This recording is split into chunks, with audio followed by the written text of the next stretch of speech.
meeting to order, and we will start with an invocation by Pastor Terry Wright from Grace Fellowship, followed by the Pledge of Allegiance by Commissioner Palatka.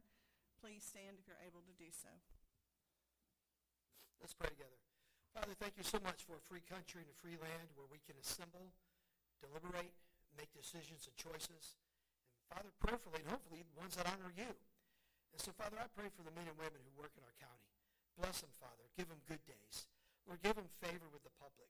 Give them wisdom beyond their experience and years. Lord, I just pray that when courage is needed, they'll find it.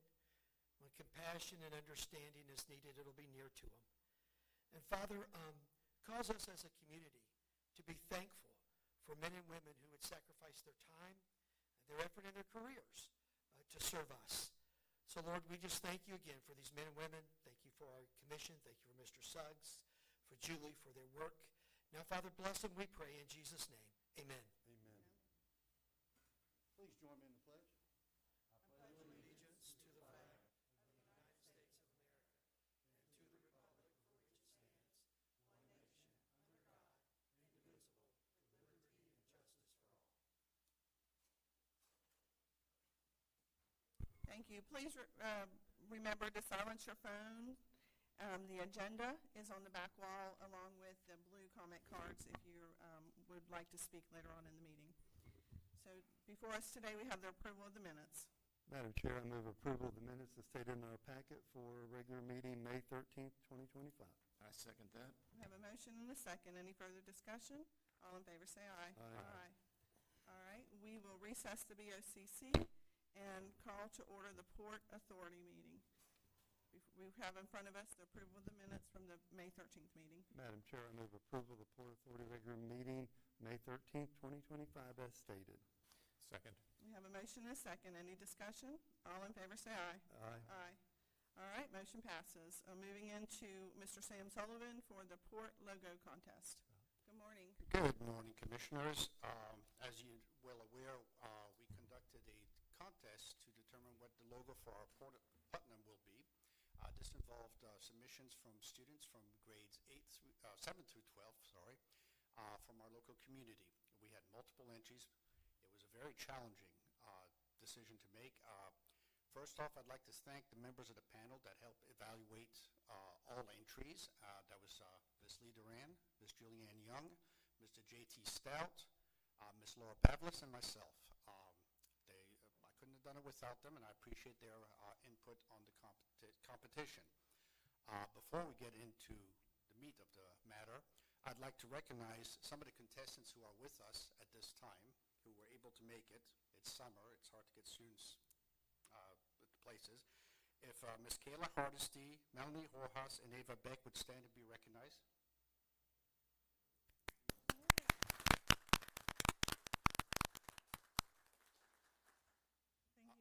We are also joined today by Sarah Jean McDaniel from the school district and Mr. Bill Evans from Penile Academy.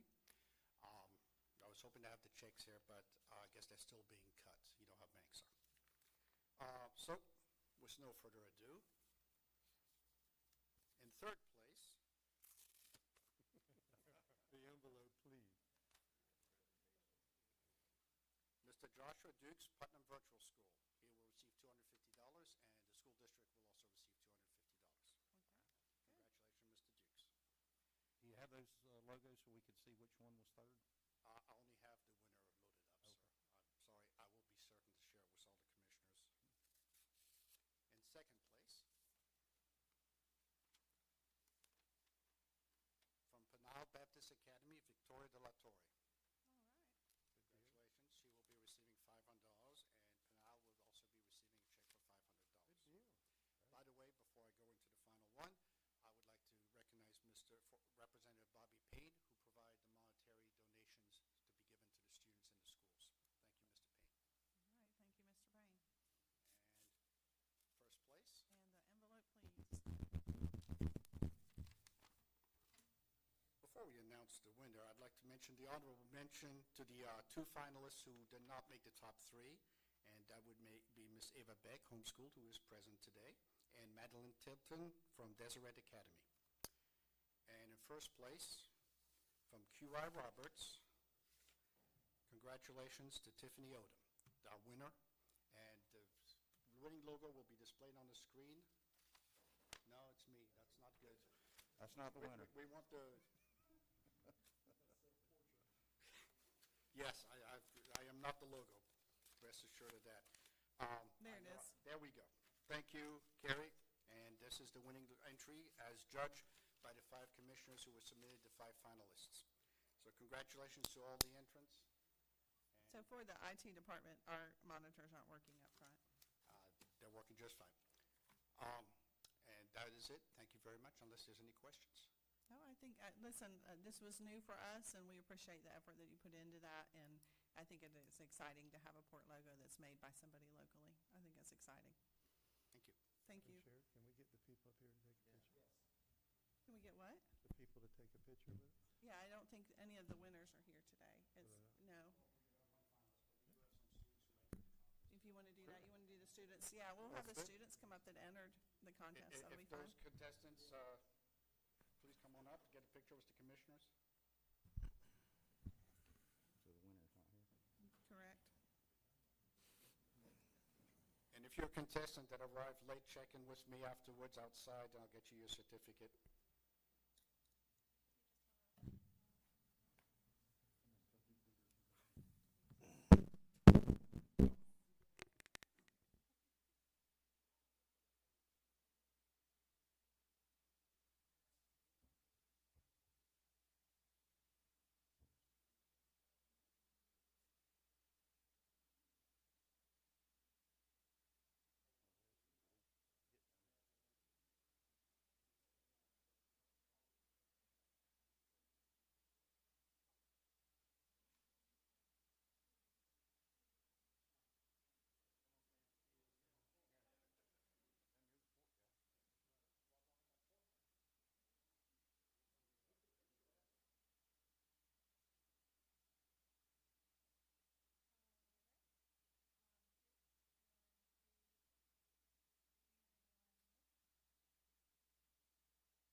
Madam Chair, if I may, I do have checks in my hand now, All right. and if I would have your leniency to present them to the school district and Pinal Academy, who are present here to Yes. receive them. That'd be great. So if Ms. Sarah G. McDaniel and Mr. Bill Evans come on up, please. On behalf of Port Putnam, here is check for Q.I. Roberts and the Putnam School District. Thank you. And check for Pinal Academy. Thank you.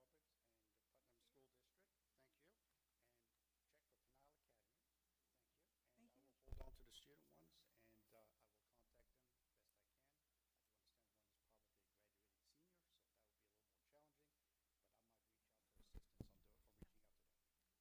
All right. Thank you very much.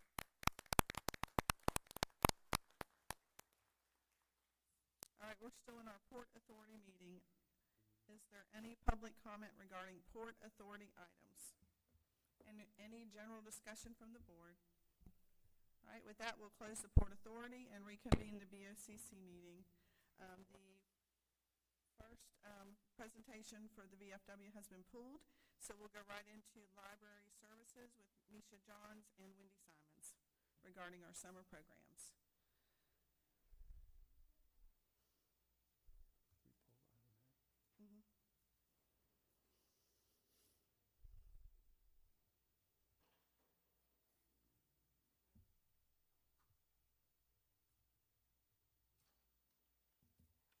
Caught us off guard. That's okay. Good morning, everyone. I am Misha Johns with the Special Collections from the Putnam County Library System. And I'm Wendy Simons with the Makerspace. And we're here this morning to let you know about all of the great programs that are going on at your Putnam County libraries this summer. We have over 250 programs going on across all 5 of our libraries in the county. And this year's theme is A Canvas of Stories, so everything is about art and creativity. So each week is going to focus on a different kind of art, from music and dance to sculpture and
embroidery, whatever you want to learn. Just use your imagination. That's exciting. For families, we're going to have smoothies at all of our branches all summer, family board games with everything from like Connect Four, which I'm sure you've all played, to some you may have never, what? But you got to come to the library. And for some you may have never heard of, like Outfoxed and Dinosaur Tea Party. So we have some really inventive games to play. And everything that we do is actually completely free. We supply all of the materials for all of the classes we do in our makerspace or any of our craft programs. And if you can't stay for story time, or you have some little ones at home, you can grab some of our on-the-go craft bags, which have everything they need to do a craft at home with the instructions. You'll just need some basic, like, crayons, scissors kind of stuff, but all the supplies are in the bag. And don't forget to register for our summer reading challenge. You can pick up registration forms and reading logs at the libraries and compete to be the top reader at your branch or for the whole county. Everyone who registers for the reading challenge and turns in at least one reading log will receive an invitation to our summer finale pool party on August 9th. This summer's going to be a lot of fun. We actually just got done with our kickoff on Saturday where we had over 150 people at the Palatka Library, and we want to extend a special thanks to, was it the Florida Wildlife Commission who brought the big bulldozer? Division of Forestry. They brought their big bulldozer for the kids to have like a touch a truck meet and greet. It was a lot of fun. We hope we're going to see some of you there at our library programs. And I have also included, I have a copy. I think you might have had these in your packets, but I have the nice big color paper copies and some extra for the staff if you all would like a copy of them. So thank you so much. Thank you. Well, this is exciting to see so many projects that are going on throughout the community in our library system. I think the biggest thing is getting the word out to the community. And I heard you guys on the radio, and I was like, oh, they got to come to the county commission meeting because we want to share what we're doing. And hopefully the newspaper will help us with sharing information, and we can get more information out for our students and about the summer program. Because a lot of times they're looking for stuff to do. And what a great opportunity to have in our library system. So thank you, ladies, for your innovation and thinking of things that the students might like to do in our community. It's really exciting. And thank you for inviting us and for all the wonderful help that commissioners do in supporting the library and all the things that we do for our public and our people. Yeah, it's exciting. Absolutely. Before you guys go, I'm sure that maybe you've already done it, but can you share that information in a digital format so that Laura can get it out on our BOCC site? Yes. That way we can disseminate it to our constituents as well that follow us. I'll make sure to do that. Thank you. Thank you very much. Thank you so much for coming. All right, with that, we'll move on into the Lori Parker for Employee of the Month.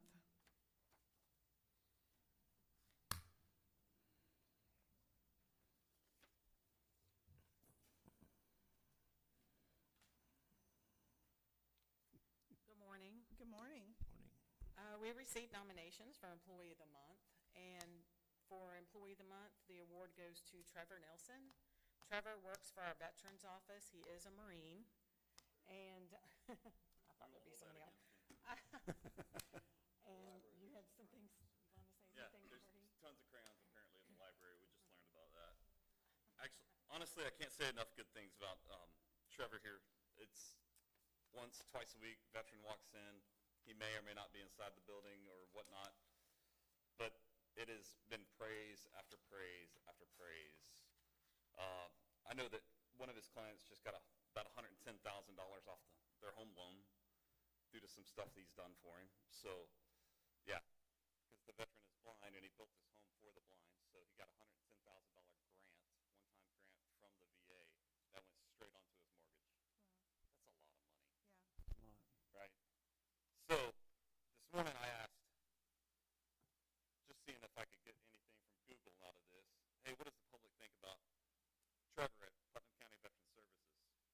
It was blank. Right? So, but then I asked, hey, what does the public think about Putnam County Veteran Services?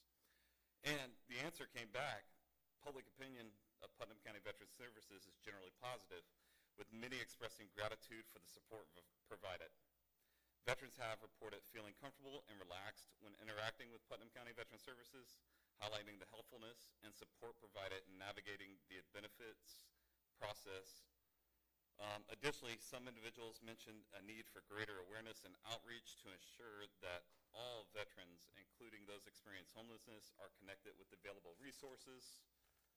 And that actually leads me into tomorrow. Tomorrow we have all the veteran resources coming here for, I believe, the very first time. So I think this is going to be a very successful event tomorrow. Hopefully all the veterans can show up.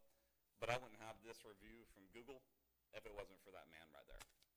So that's all I have to say. So tell us tomorrow where, at, and what time. It'll be held over right next door to our office in the Veteran Services office where you normally walk in to vote. Right. I'll be set up on a table out front, making sure I direct traffic, because I know Wednesdays is our normal walk-in days, and we'll serve anywhere from 14 to 65 citizens on a single Wednesday. So we are very definitely busy on Wednesdays, which is why I set this up on a Wednesday, just so that way we can get the most traction for this event. So. Well, very good. I always actually had in my notes to have you talk about that, but you just already did it, so it's wonderful. Well, congratulations, Trevor.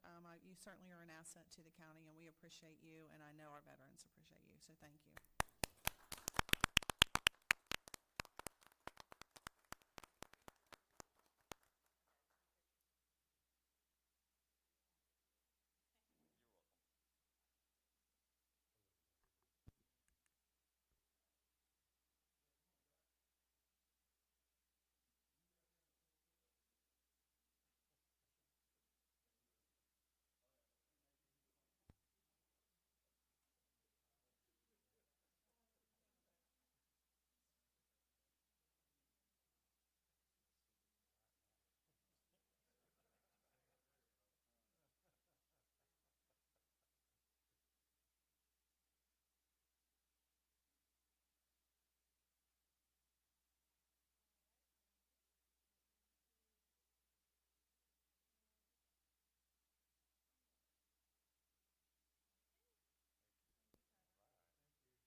I want to thank everyone for allowing us that opportunity to do those things. I know it seems like it takes a little bit of time. It's only 9:18. It is very important that we as a community support our library services and, of course, our veterans.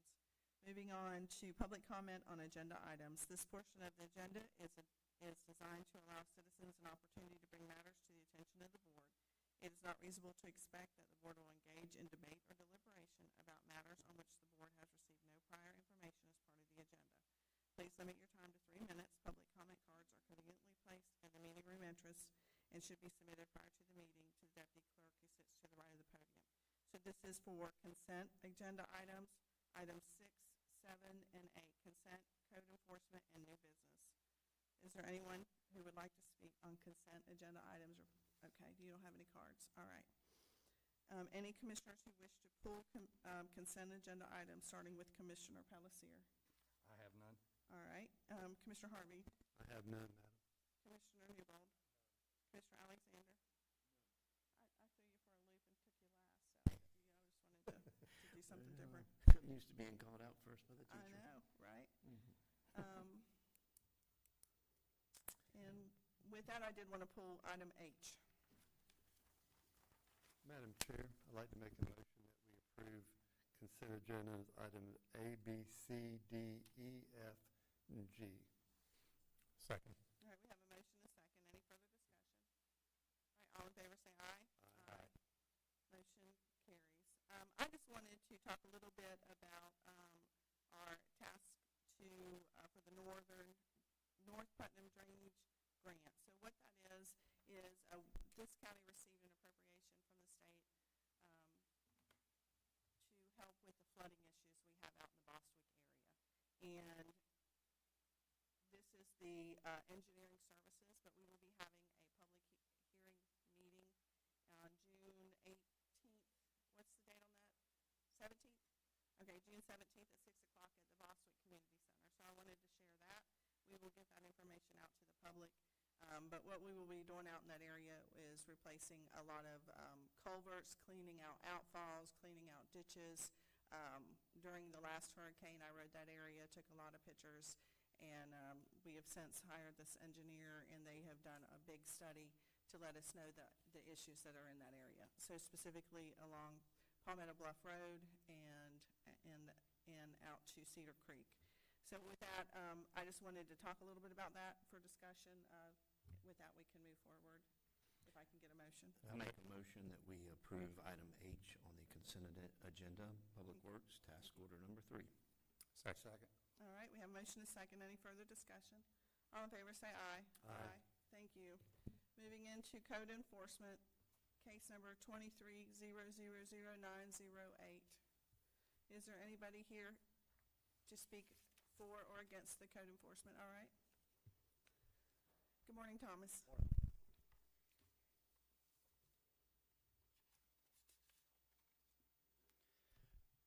The case number is 23-000908.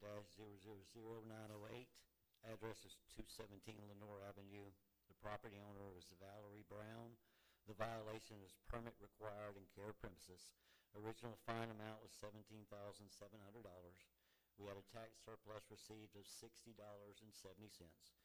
The property owner recently purchased the property. It's now compliant and requesting fine reduction. We are requesting approval of fine reduction and requesting approval to use the tax surplus received for $60.70, which would bring the total still due of $1,765.30. If the board approves, we recommend the reduced fine to be paid within 90 days. All right. Would you like to speak, sir? Yes, I would. We had no idea that there was a code enforcement violation on this property when we bought it with the tax deed. I don't have the resources right now to pay the $1,700. That's all I can say. If you could withhold that until I pull a building permit somewhere down the road, I'd appreciate that. If not, I don't have any choice but to probably abandon the property. Okay. Madam Chair. Yes, please. Thank you, sir, for that. I appreciate that. For the public that's in here now or watching it, these are the hard costs that we're trying to get back. A lot of times in codes cases, people want us to go in there with machine guns and run everybody off and do all kinds of crazy stuff, and they have rights. But this is a process, and it goes with the land. So, Madam Chair, I'm ready to make a motion if you're ready. Yes, sir. I move that we take the $1,765.30, if paid within 1 year of today. Would that help you out? Okay, that's my motion, Madam Chair. Second. All right, we have a motion and a second. Any further discussion? All in favor, say aye. Aye. Any opposed, like sign. Motion carries. Thank you, sir. All right, moving into new business, Public Works. And while Public Works is making their way up, I want to let everyone on the dais know and making sure that pages 116 through 237 were inadvertently added to this package, and they need to be disregarded. So I want that to go in the meeting notes and the minutes, that those are disregarded and were not meant to be part of the package. All right, Mr. Stout. This is just the first reading for a road vacation in South Putnam. It's completely undeveloped, and the petitioner owns all of the property around the undeveloped roads, so it would have zero impact on the public. All right, is there anybody who wishes to speak regarding this first reading of the vacation of the right-of-way? All right. Is there any questions from the board for staff? Okay, moving right along. Somebody want to make a motion? Madam Chair, I move that we move this. Do we need another meeting on this? Is that what you're hearing, or? Mr. Stout, there's 2 meetings required. It just requires you guys to push it to the next BOCC Okay. meeting for approval. And then do we need to read the resolution and title or just the number? Just Okay. Okay. Okay, Madam Chair, I move Resolution 2025-036 come back before us on the next BOCC meeting, which is on the 24th of June at 9 a.m. I'll second that. All right, we have a motion, a second. Any further discussion? All in favor, say aye. Aye. All right, motion carries. Madam Chair, may we take a 3-minute break? We can. Thank you very much.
Our apologies for the delay. Technology is good, but technology sometimes is a pain. Going into public comment on miscellaneous items, this portion of the agenda is designed to allow citizens an opportunity to bring matters to the attention of the board. It is not reasonable to expect that the board will engage in debate or deliberation about matters on which the board has received no prior information as part of the agenda. Please limit your time to 3 minutes. Public comment cards are conveniently placed at the meeting room entrance and should be submitted prior to the meeting to the deputy clerk who sits to the right of the podium. So I have several cards here. We'll start with Mr. George Young.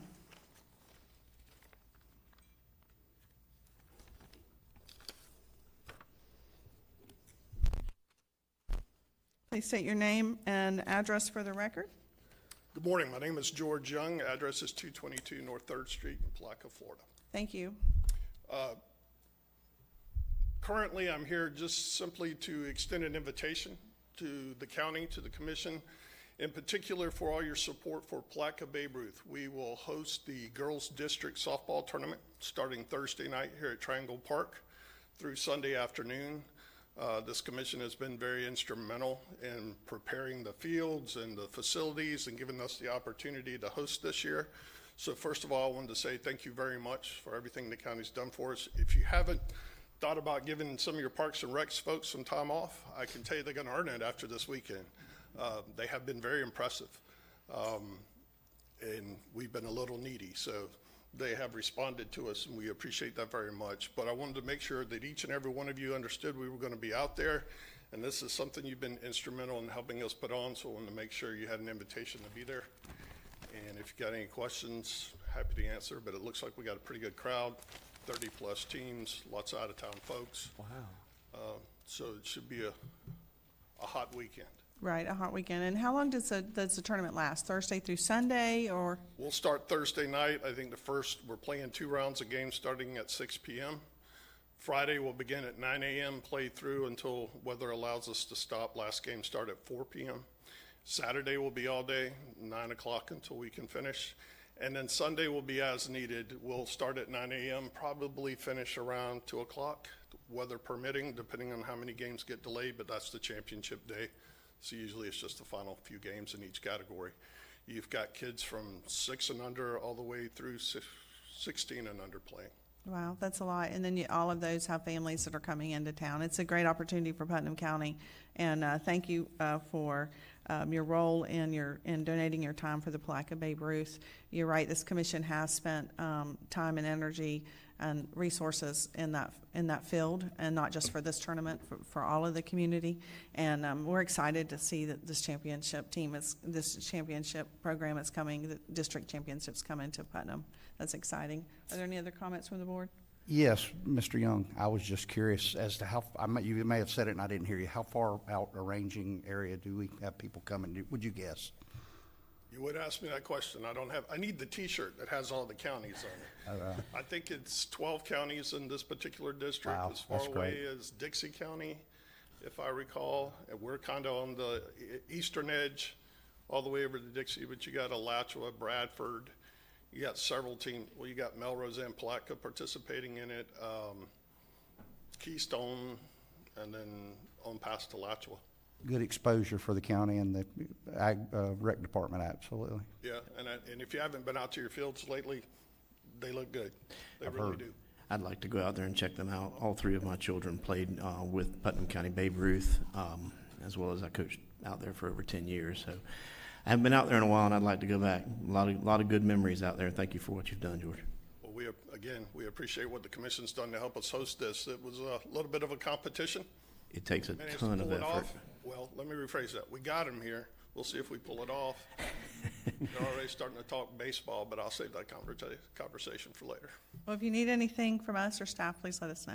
All right. Thank you. Congratulations. Thank you. Yep. Thank you very much. Thank you.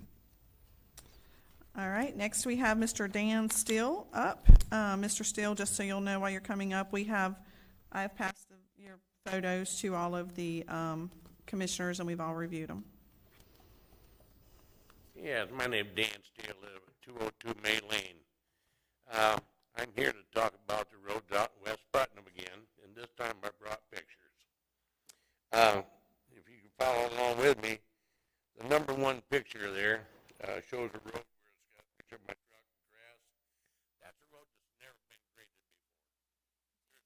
public Anybody road? lives, pardon? Do you know if this is a public road? Do you know, what's the name of this road? There's, I don't even know the name of it. It's off Drew Avenue. On the second picture there, you see that's Drew back there by my truck. Okay, There's no street sign or stop signs out there on 50% of the roads out there. But that road's never been graded, but he wasted time grading it for some unknown reason. okay, so you're, Well, he doesn't have no reason to grade it. okay, I just make sure I'm following your comments. Go ahead. Okay, if you go to number 3 picture there, you'll see where the road is real rough. If you notice off on the left-hand side, see the grader tracks. That's a road that he's supposed to be grading. That's Twin Lakes Boulevard. He just riding along the edge there because he didn't want to ride on the rough road either with a grader, and the grader's not even touching the ground. Not even graded if you look right there. And also, on the left there is the gas line right away. More people are using that than the roads. Well, I should say 25 or 30% are using that because the roads are so rough. So they're using the gas line, power line road. Number 4 there, you know, is there the road there, you won't see a windrow, a fresh windrow. He just was out there this past weekend. You won't see a what? This past weekend, he was out there grading the roads. I know, but you said you won't see a Any windrow out to the side. Windrow. Okay. This guy here, for some reason, grades everything from the middle of the road to the outside. Instead of like, I've run grader before. I don't know if you have. I've run 2 or 3 different graders. You always grade them towards the center to make the road higher in the center so the water runs off. Yeah, this way here, we got ridges along the side of the road. The water gets trapped on the roads. Okay? Going on there to the next, number 5, there was about 2 loads of clay put on there, on that one spot there, because the truck got stuck and no one pulled him out. If you notice there's a windrow of clay on the edge of the road. About 4 more times of him grading that road, all that clay will be gone, eating it off the side of the road. Same way with number 6 picture. You see all that clay that he's graded off, freshly graded. Go up here to number 7 picture. That's where he put the clay away in the background there. He never graded that area. You can do you don't use much fuel if you haven't got the blade on the ground and you're not doing your job. So I took those pictures, and if you go to 8 as well, if you blow it up, there's pine needles on the road. He hadn't graded that area in a while. Okay. Number 9. There's a kid out there that's got black hair, got a big 4-wheeler, and I think he's dumping a box of rocks. He flat out told me that he can tear up Twin Lakes Boulevard anytime he wants to because his dad owns the road. Yeah, that's what we're putting up out there. They've thrown sand. If you look real closer at the number 9 picture, they went around that tree. They tore the road up so bad they put sand way up on that pine tree. Okay. Number 10 is the results of putting that sand up there. It's all rough. Okay. And guess what? The grader effort didn't grade it out. Number 10. Now, why are we paying this guy for doing nothing? And I talked about low bid before, about 6 weeks ago. The same way with 11, they put clay down, he grades it off the edge of the road. And 12, the same way. You see how much of the clay that he just grades off, and pretty soon it'll be jacked down to a hole again. But why are we paying this guy to do a lousy job? If I was working for one of you and I wasn't doing my job, you'd fire me. Yes, ma'am. Are you on the MSBU coordinator? Yes, ma'am. Okay, and do you coordinate with Tony and with JT Stout? Yes, I do.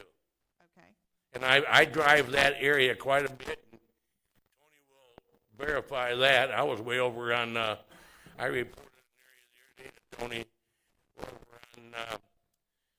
on,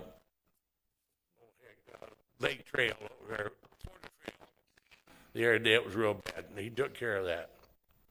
But, yeah, I travel that area a lot. And also, I got a phone call last night about 7:30. That Union, which was just graded, not driving down there, just tearing their vehicle up. It's that bad now. And I'll tell you, my truck is in the last year and a half, 2 years, is went to pieces.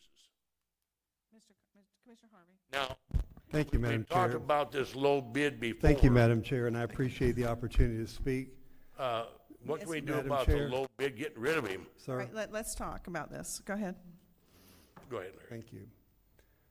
There's a lot I can say, and you know that.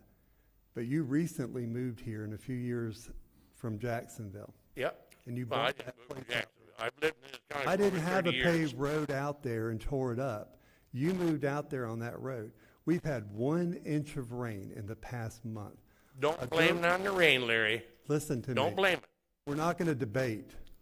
He's This not is- grading them. You're out of order. I have the floor, sir. Okay?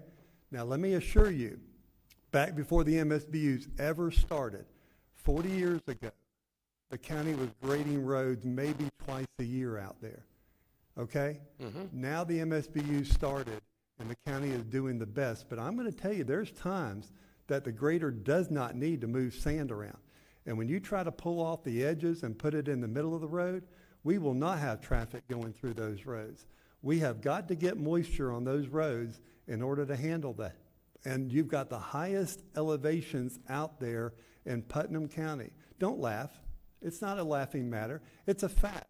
And if I paved every road out there, the first major rainstorm of 6 inches would wash out all the pavement out there. You know that too. That's not up for debate. So we're doing the best we can, and I would continue to say, work with the committee, work with Tony, but just because I watch YouTube on how to run a grader does not mean I know how to run a grader. That's right. Okay? And let me say, those roads have challenges, but you're the only one complaining. No, I'm not. Yes, you are. Turn around behind you. Who's here today? I'm sorry, Well, Madam there's Chair. other people not here. But the one picture shows where he drives right down the edge of the road where the washouts are, and the blade's not even on the ground. Now, why is that? 305 miles of dirt roads in my district, and I get about a mile a year of pavement. And trust me, I want to see roads paved, but in that area, it's going to be challenging because you've got sand pits out there, you've got lots of issues out there, and we are looking at some roads, trust me. But you moved from Jacksonville down here 3 years ago to buy that place and to live where you Sir, wanted I've to lived live. in Putnam County over 30 years, since 1980. Thank you. I've lived in Satsuma, I lived out to Interlaken, I've been in Palatka. Mr. Still, I've been very gracious with you. Your time is now up. Thank We you. need to move on. I want something done about it, please. Yes, sir, I understand. Deanna Brose. I'm sorry if I didn't say your last name correctly, Miss Deanna. Good morning, and please don't start my 3 minutes yet because I did want to make a few public comments. I wanted to tell you the officers have already left, but the Veteran Service Office is such an asset to our community. Thank you. I have, being a Navy veteran, I have used them numerous times. And for Mr. Steele, buy a Honda. It'll work. Honda. I am here today. I have a business at 127 South County Road 315 in Interlaken. I've had this business for 31 years, and Mr. Harvey is aware of my situation. For the other 4 county commissioners not to complain, but to try to come to a resolution with animal control. Okay. I recently had to use animal control because I had a neighbor's dog charge at my employee. I did an informational report with the police department. It happened again. So I decided that I'd better call animal control. Approximately 5 weeks ago, I called animal control and I left numerous messages and never received a phone call back. At that time, everything was running smoothly, hadn't had any problems with the dogs, and then I had, like the rest of Interlochen, I called them the city cats, not my cats, but I had 9 cats I was feeding, and 3 showed up mauled, and 6 disappeared. So I decided I'd better try to contact animal control again. So I called and left a message, did not receive a phone call back. After 3 weeks of waiting, I called Mr. Harvey, and Mr. Harvey immediately returned my phone call and let me have it for waiting so long. But my issue has been, you know, we have the services there. Why are they not there when we need them? I understand that we're in a world of hateful people, ornery, ugly, mean people, and nobody wants to work for a living. So I understand they're probably short-staffed. I had the situation to where we thought that the animals that were killing my cats were either from a renter that had recently showed up in the area or my next-door neighbor. I put up cameras. I caught the dogs. At that point in time, I spoke to Mr. Helms, and he told me what could be done. He told me that they could do a well care check where they would go to the homes and ask to see the rabies vaccinations and so on and so forth. And he told me that they could also put out a trap to catch the dogs. This took approximately 3 days. An animal control officer came to my business on Thursday, and I feel that my business was put into danger, my property was put into danger, and my life was put into danger. I was never told that my complaint would be voiced and that it would not be an anonymous complaint. Did they ask you to fill out any paperwork or sign I have not anything? filled out anything for animal control, no. An officer came, she said, I need to see your videos. I showed her my videos. She also said that she needed to see where my cameras were. She was very distraught about the locations because she had been given wrong addresses. I never gave any addresses or anything to anybody except for where I was. When I showed her my outdoor camera, I pointed to the house. I said, now I'm going to tell you that this is a friend of mine's home. She has tenants there. This did not start until these tenants moved in. Mm-hmm. Do I know that it's their dogs? No, I do not know that it is their dogs. I'm leaving that up to you. So she proceeded to go on to the house after she decided that they don't trap Thursday through Sunday because they don't have an officer to check the traps.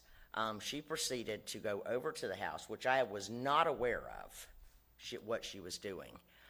When she came back, she told me, she says that it's not their dogs. It's not Tracy's dogs. And I said, how do you know that? And she said, because she showed me pictures of them.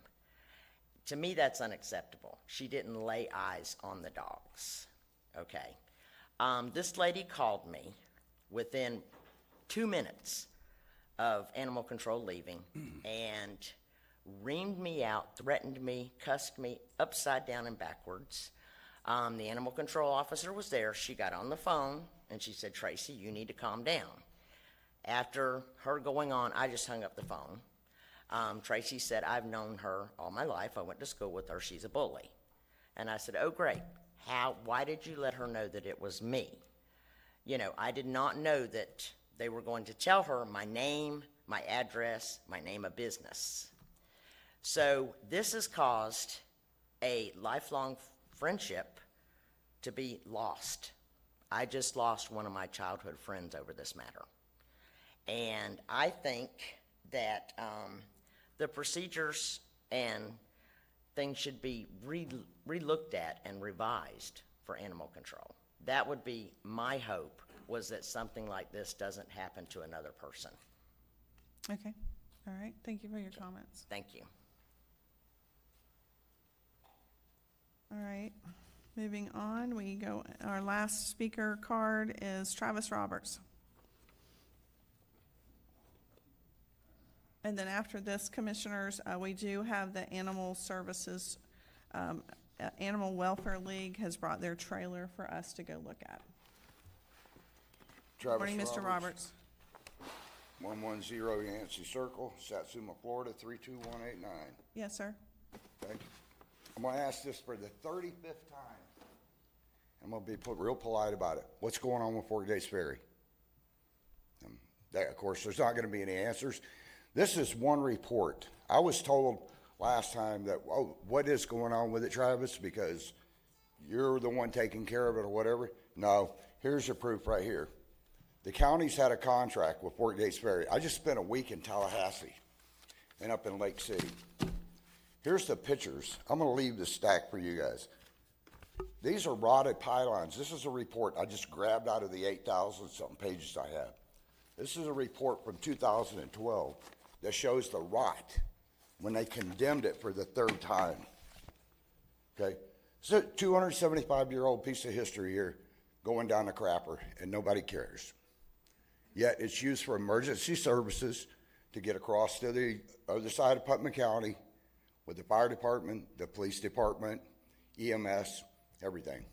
It is a public, a thing where people can get their lives saved if a fire breaks out.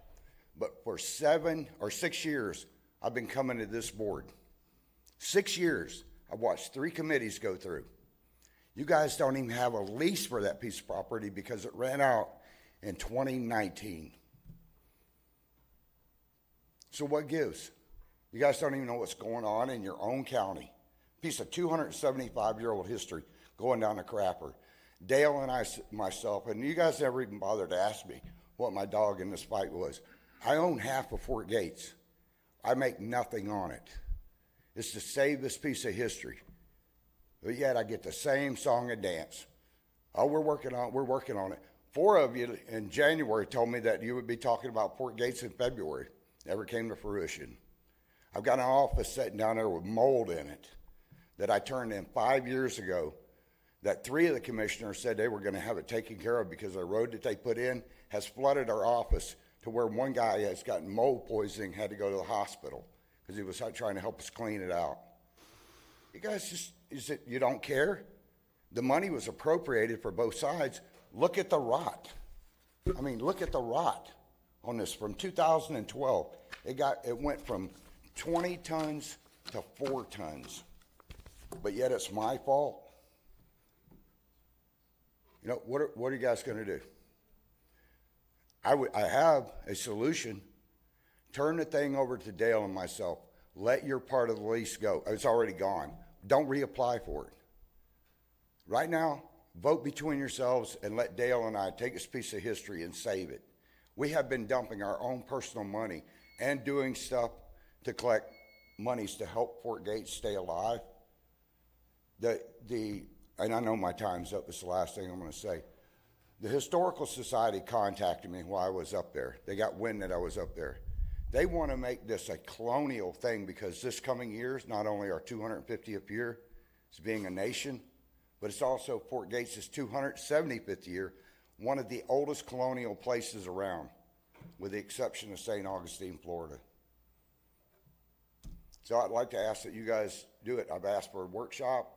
I've asked to be put on the agenda. I get my 3 minutes 40-something times. All right, Commissioner Pelletier. Mr. Roberts, I support bringing the ferry back to life. I'm on record stating that many times. We have requested the money from the state of Florida to fund this. Mr. Suggs, could you weigh in a little bit here as to the status of that or when we may have an answer if we're getting some state money this year? No, sir, I do not have an answer what the budget's going to look like come June, quite frankly. And also, I know we've also applied for a grant, and I'll see where we're at with the grant. We've applied 2 different avenues to... I know we've applied for the grant. We applied for the grant. And I don't think, I'm sorry.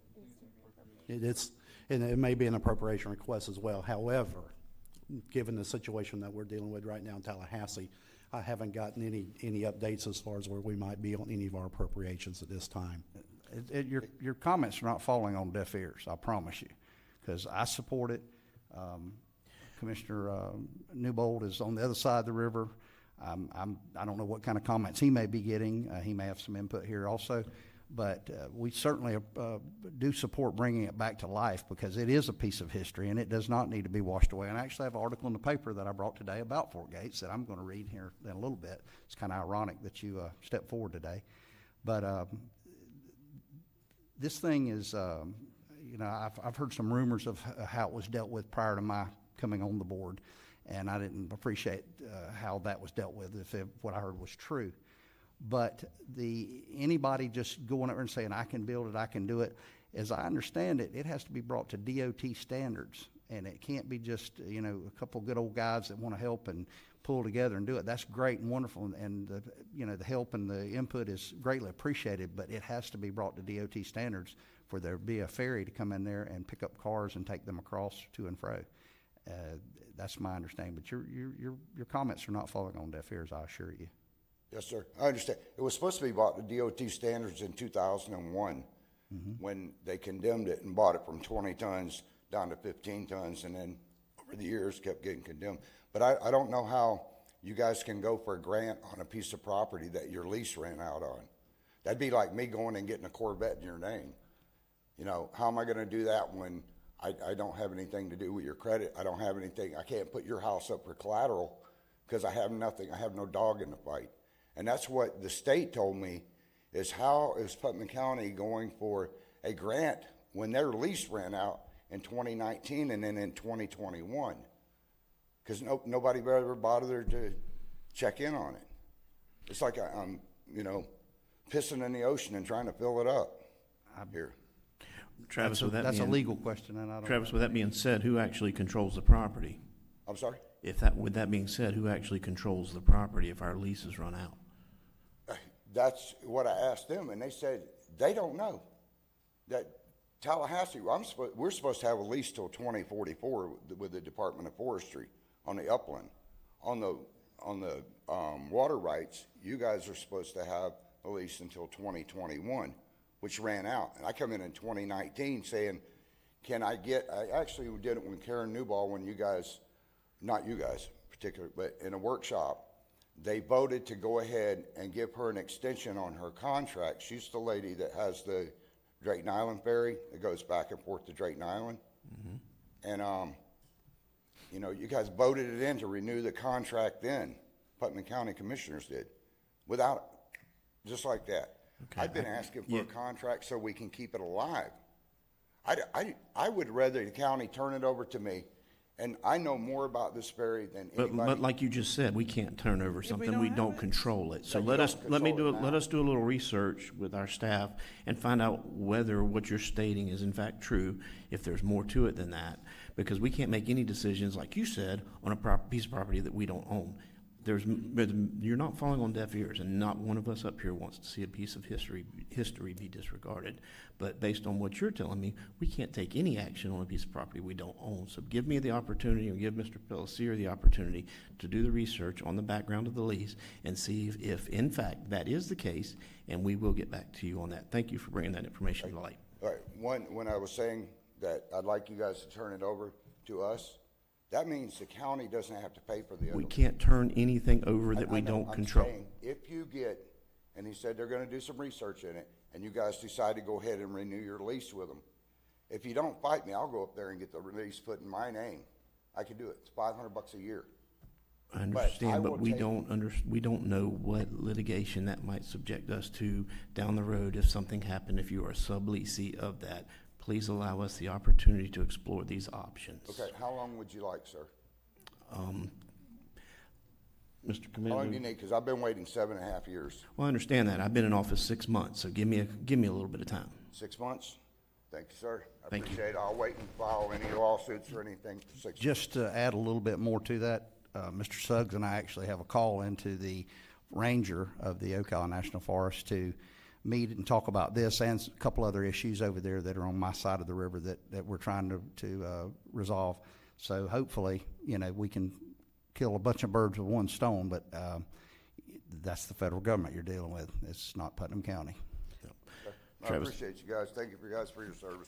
Thank you, Travis. We are definitely listening to what you say, and I am a history buff, and we are dedicated to Putnam County. So if there's an opportunity to save a piece of history, we definitely want to do it. Thank you, buddy. I would. No, I don't need 8,000 pages. I got other stuff today, but give me the Cliff Notes version of it. Thank you. Commissioner Harvey, you're recognized. Thank you, Madam Chair. Mr. Commando, I think I just heard that a lawsuit would be pending. Did you hear that comment? Yes, I've heard that now and times in the past. I'm sorry? I've heard that now and times in the past, and not to try to encourage a lawsuit, but. I think it's just prudent for us as, once we're threatened that way, that we be careful of what we say. So I'm just bringing that to the attention of the board. I agree. Thank you, sir. All right, are there any other comments, public comments? All right, with that, we're going to take a break, and we're going to go outside and look at the Animal Welfare League spay and neuter trailer.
Okay, we're going to reconvene our Board of County Commissioner meeting.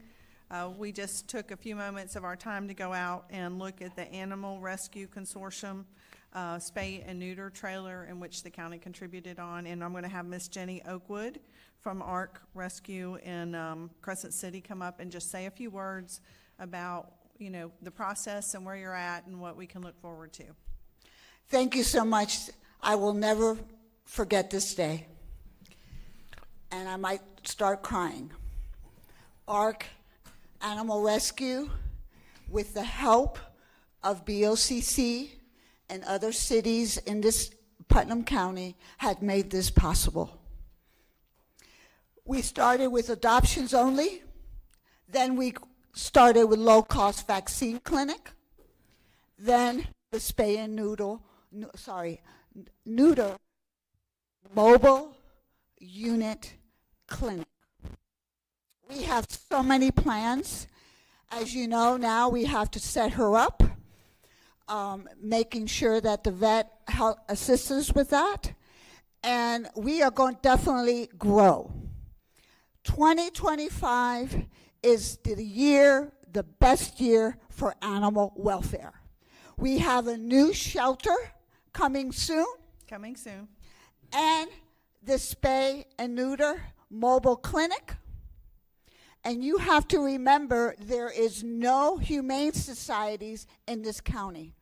It's just SAFE, who does rescue, and ARC. And so I again want to thank not only the ones present here today, but the city and the community of Putnam County. Everyone has received a brochure. We are updating our website. As soon as we're ready to launch, you will be the first to know. And I really appreciate this opportunity to share. Our dream has come true, because never, never, never give up is my philosophy. God bless you all. Thank you. Thank you, Miss Jenny. And we also have Diane Kelly here from the Animal Welfare League. This is an exciting time for Putnam County. We appreciate you, Miss Jenny, for all the hard work you have put into this project, and also Diane Kelly and all of the team. This is a great opportunity. I went by our animal services building yesterday. The floors were wet, so I couldn't go in, but it is coming along. It's got lights, it's got electricity, plumbing. The walls are all up, the roof's on. I mean, we're getting to the very end. I don't know if Julianne, if you have an update you want to share, or JR, as far as, you know, we don't have the cat kennel in yet. I saw that, but other than we've got the concrete poured, we're working on the grounds, I believe, and some fencing. So if you'll just give us a quick update of where you think we're at. The facility, the Kennel A is completely 100% complete as far as the construction. They're coming back in to do the back fencing for those inside kennels. We've waiting on the contractor to give us a quote on the fenced play yards. They're finishing up the building punch list items, and site work development work started this week. Actually, it started last week, Friday, to create the parking area and the asphalt drive around and everything that will be needed for the operation. So we're in the end. Right, we're moving along. And you know, there's so many animals in Putnam County, and having a great spay and neuter program is essential. And I believe this board supports that, from what I could tell by the comments made previously by other board members. You know, having this mobile unit is going to be instrumental in helping get spay and neuter services out to our community. In addition to that, Miss Julianne, I have to give her a lot of credit. She'll be working with the University of Florida, and hopefully we'll be able to do those at the new facility as well. We'll have an option to do spay and neuter program there. It's you know, it's hard that it's taken us this long, but we had some issues with back orders and things that supplies that needed to take place, doors and such, that just took a little bit longer than what we anticipated. You know, I wished it could have been done in December, and then in January rolled around, I wished it could have been done in January, and so on and so forth. But we are getting there, and we are paying close attention, and it'll be the second great day for you, Miss Jenny, whenever we get that building completed. And then I think we'll continue to work on ways to improve our animal services department. We have a wonderful staff. They work every weekend to try to adopt animals out. The issue is there's more animals than we can take in. I mean, that's just really the issue. And we also have to have a lot more of responsibility by pet owners. Commissioner Harvey says that on a regular basis, that pet owners need to be more responsible, and I agree with that. And so finding that middle ground where we can do better and people can do better by their animals is really where we have to get. And certainly having a better spay and neuter program is going to make a big difference in that. And with that, are there any other comments from the board regarding the mobile unit? I would just like to say thank you, guys. You know, the way I kind of envision this job is we're just the voice and the action of our community, and it's without people like you spurring us and letting us know what the concerns are in the community, you know, you wouldn't need us and we wouldn't know what to do. So I applaud your efforts, Miss Jenny, Miss Diane. Thank you very much. And again, as far as the animal shelter goes, you phrased it correctly, never give up. We're going to get it done. We're very close. As we progress, we may need some volunteers to come in and do a few things, and we may turn to you guys again for some help as you've turned to us for help. So again, thank you guys. Congratulations. I'm very excited. JR, Julianne, thank you guys for working diligently on the animal shelter. I know it's been a challenge. As we've discussed many times, it was kind of a bar that was set really high for you guys without a clear path to get there. And I think you guys have done a great job. But again, thank you and congratulations. Thank you, Commissioner Alexander. Commissioner Harvey, you're recognized. Thank you, Madam Chair. You know, Ms. Jenny, it was a long way to get here, wasn't it? Came many times before the board, the previous board too, and took a little beating sometimes. We wanted some, wasn't just we were going to write a check and walk away from it. We were wanting to be invested in this process. But I will tell you, some of the best things that we do as county commissioners is we have trust in our community and our partners to do what you said you're going to do, and we're going to do what we say we're going to do, and we're going to make our money go further. And I love the fact that we have, and it's not just you, it's other partners throughout the whole county that step up. Now, everybody wants their hand out. Don't misunderstand. I don't mean that ugly. Everybody has a need. Everybody has a project. Everybody needs money. But those people that I really love are the ones that say, we want to partner with you to solve a problem. And the problem can be solved if responsible pet owners take the responsibility. If they don't have money, come see you. You know, I asked you out in the trailer if you had a list of the cost of services. You know, once we find that out, I don't mind partnering with somebody. You know, I take good care of my pets. I don't have one currently. I'm getting a little too old for the way I want to be able to take care of my pet. But my pet was well taken care of. Trust me, he didn't want for nothing. I think he was more taken care of than our family members were at times. But, you know, that's what pets should be about. They're part of the family, and they need to be treated that way. And it disturbs me when we have people that don't do that, you know. But I appreciate y'all's effort. I do appreciate everything you do. And this is one success story that we can always mark up that it was the right thing to do for Putnam County. Thank you. Thank you, Madam Chair. Thank you. We look forward to your schedule and when you guys get up and going and where you're going to be out in the county, and come to the county commission. Tell us. We'll put it on our website. We'll share it. We'll get the word out wherever you're going to be and how we can get that out in the community. So again, good job on your mobile unit. Thank you. All right, moving on to appointments. I'm going to start with Commissioner Palatka. Do you have any appointments? I knew you would. Yes, ma'am, I do. I have several.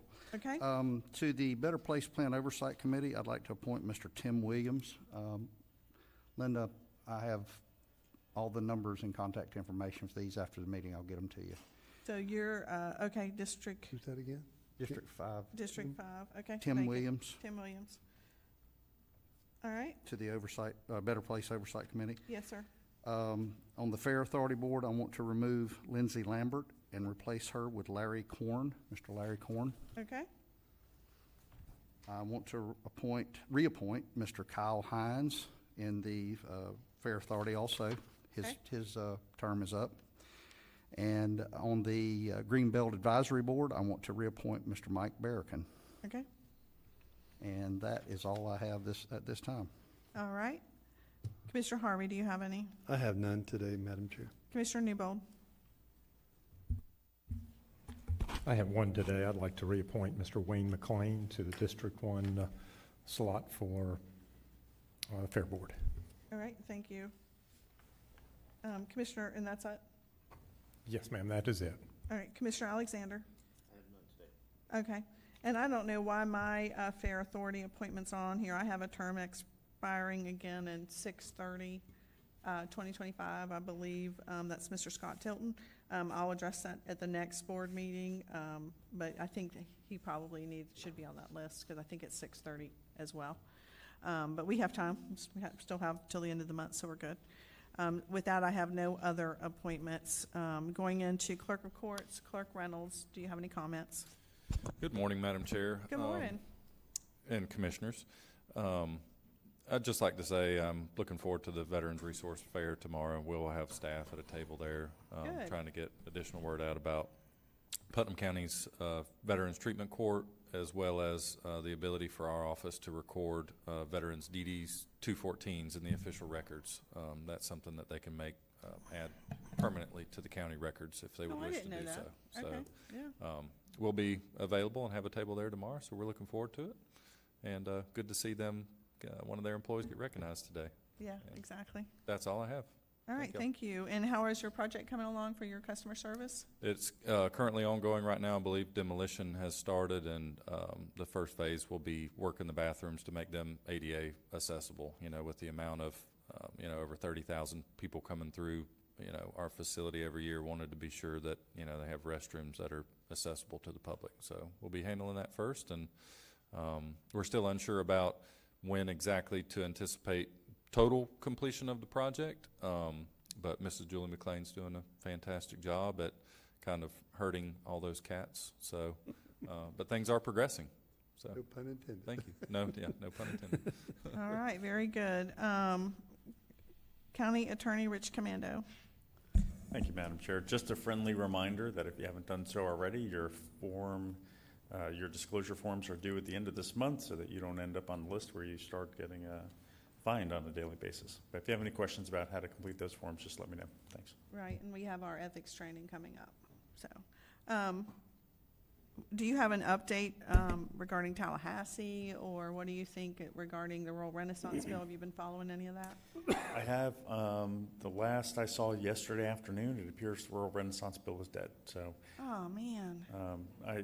President Albritton has fought for that all through session. Obviously, there's a compromise or discussion that happened behind the scenes that I wasn't aware of. I just saw the results come out. Oh, wow. So. Okay. That's disappointing. I think we all had some high hopes for that, considering we don't have much else in play in Tallahassee. County Administrator Suggs. Yes, ma'am. Thank you, Madam Chair. Just real quick, just want to say thank you to Mr. Sullivan for the program here this morning. Looking forward to the continued growth of our port and for the recognition of our port, and looking forward to good things to come there. So thank you, Mr. Sullivan. Appreciate it. Thank you, Madam Chair. Thank you. Staff, do you have anything? Deputy Administrators? Okay, before we move into Commissioner comments, I just want to remind everybody that we have 5:05 meetings today. Planning and Development public hearing for our impact fee report. That is the second meeting 2 of 2. And we will also hold our budget public hearing meeting that was advertised in the newspaper. So those will happen this afternoon at 5:05. With that, we'll go into Commissioner comments. And at this point, we're going to start at the other end with Commissioner Alexander. Amazing. I picked on you enough today, sir. She let you off the hook, Commissioner Collier. Going to lead me to start it off. While we're talking about Mr. Sullivan, I want to send out my thanks to him. He's been working diligently on a grant for me regarding the Dunn's Creek and putting in a larger boat ramp. He submitted all the paperwork, and I look forward to hearing the results on that. If you're not aware, we are potentially going to place a larger boat ramp on the south side of Dunn's Creek that will tie in with the rails to trails and the Wayside Park there. But just want to say thanks, Sam. I appreciate it. Additionally, moving on, I spent some time at Animal Control last week. If any of you have been out there, we all know that there's problems with animal control. And, you know, this commission isn't about talking about problems. We're talking about trying to find solutions, as evidenced by the spay and neuter trailer that we saw earlier. You know, you don't have animals to house if you get it on the front end.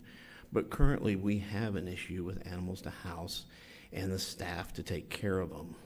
The animal control facility is nearing completion. As we approach its completion, it's time to take some additional adjustments or make some additional adjustments to staffing levels based on service demand. Additional staffing needed that I'd like to see the board go ahead and authorize. I'd like to see 2 additional dispatchers. I want 1 additional street operations coordinator. The additional dispatch staff would allow the ladies working the phones to have support for the sheer number of calls. I mean, we had a constituent in here today that spoke of leaving multiple messages and not getting a response. And I don't think that that's an issue of where they didn't want to respond. Maybe they couldn't respond. So I've been out there personally. A number of my commissioners have been out there personally. I think it's justified. The additional dispatch would allow them to have that help. So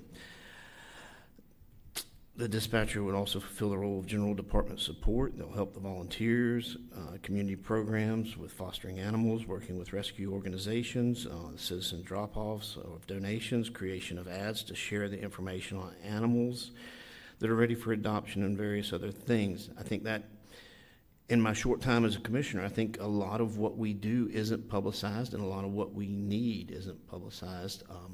And Laura has been tremendous in updating our website. Again, she's going to publicize the spay and neuter trailer, the library issue, and bring public awareness to all that. If you can do anything you want to, but if nobody knows about it, it's fruitless. The creation of the street operations coordinator would allow our team to have an additional focus on the activities related to working investigations, writing reports, bringing appropriate cases to the magistrate. This person would provide a high level of support, a partner to Miss Kathy. Most of you know Miss Kathy is a phenomenal asset to our animal services team, but she works way too many hours every week without a break. I mean, she's juggling the operations, donation drives, adoption events. She spends her personal days at the shelter or at an adoption event at PetSmart or wherever they're at that weekend. She's there. She's working. She's not getting paid. I mean, that's it. This position will allow her to, direct her time and attention towards animal care and welfare, as well as continuing her many efforts in our community partners, with our community partners, and focus on programs to assist getting our shelter animals into permanent homes and out of our shelter. So are you making a motion? Can I make a motion? Or do Absolutely. You can I was make a hoping motion. one of you would jump on board. Well, we can also go into discussion if you'd just rather do that first. I'd rather make a motion Go and for get it. it done. I'd like to make a motion that we added 2 additional dispatchers and 1 additional street operations coordinator. So you're asking for 3 positions? 3 positions. 3 positions. 2 dispatchers and 1 street operations coordinator. Yes, ma'am. All right, so we have a motion on the floor. Is I'll there a s- second for discussion. All right, a second for discussion. Thank you. All right, moving into discussion. Commissioner Harvey.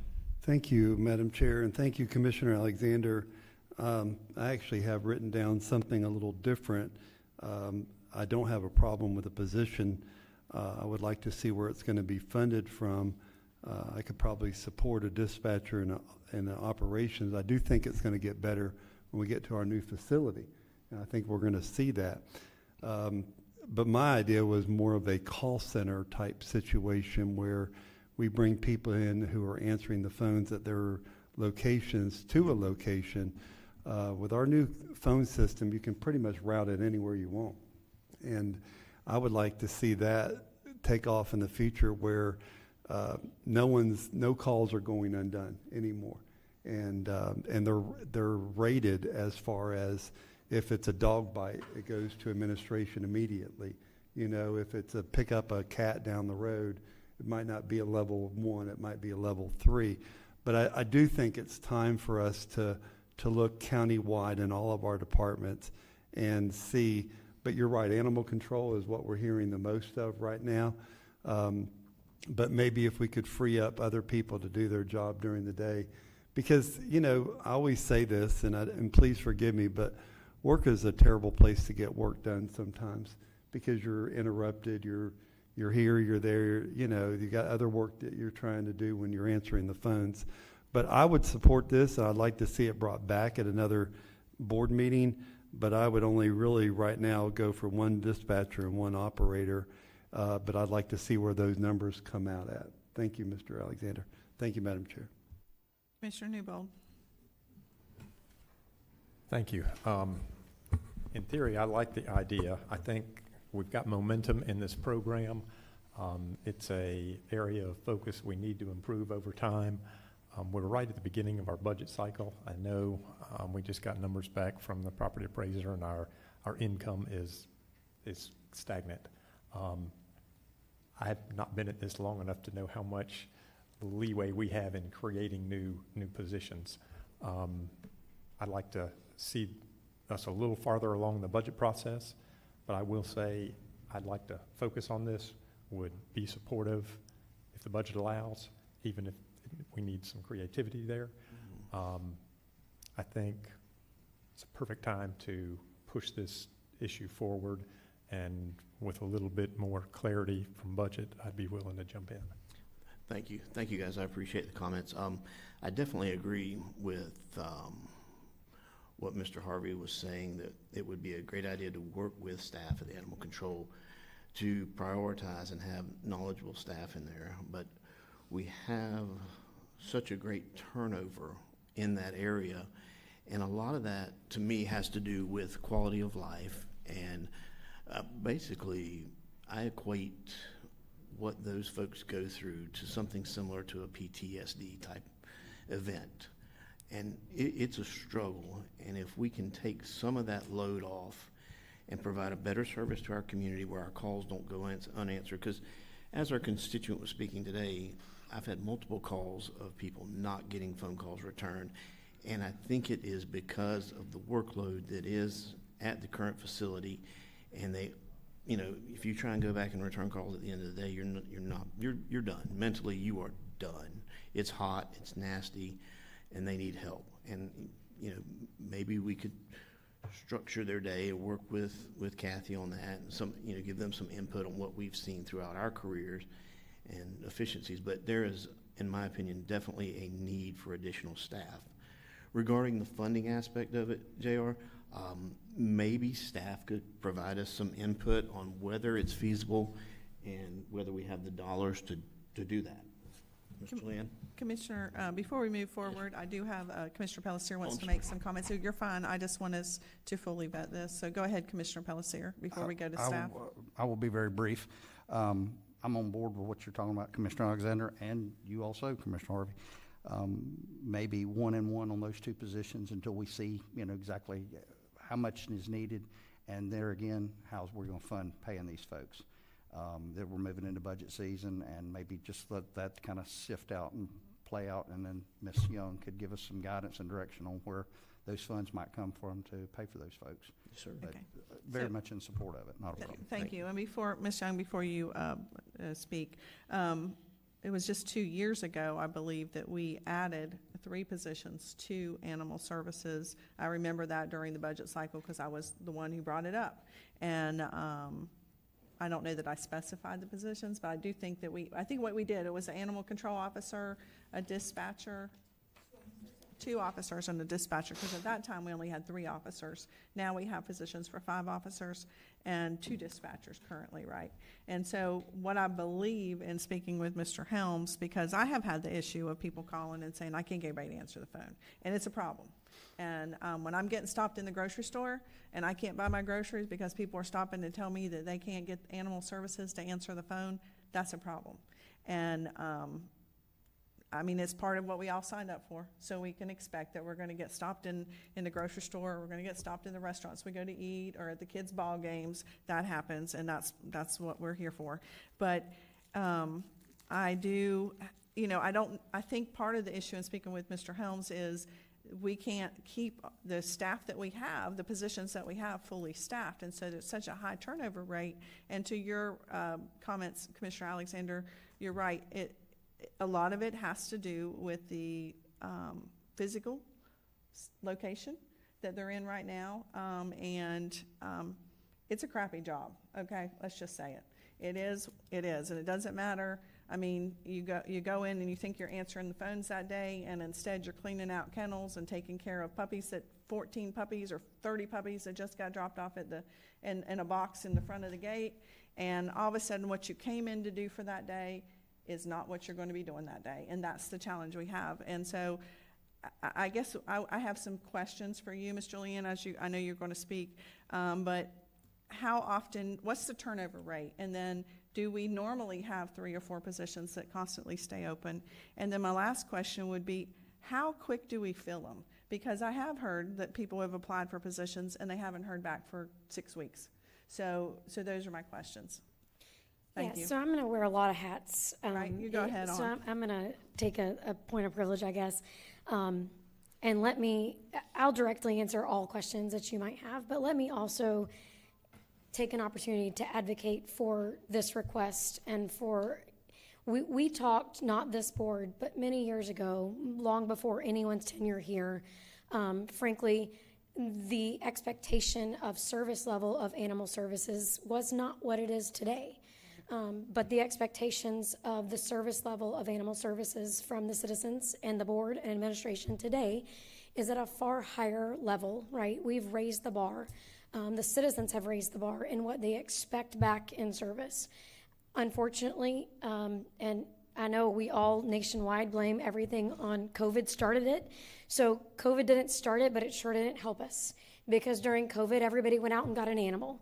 And now those animals reproduced, and we've got an influx of animals. And now the economy is getting harder, and you're seeing an increase in abandoned animals. When that happens, we get an increase in mouths to feed and house and care for and take care of. So Commissioner Alexander did go out. I asked him to come to the facility, and he can share his experience there. But there isn't an empty slot right this second for an animal. And there's a finite number of people working 7 days a week because those mouths has to be fed and watered and walked and exercised and changed and medicated. It is kitten season, it is puppy season nationwide. We all know that, right? We know when it comes.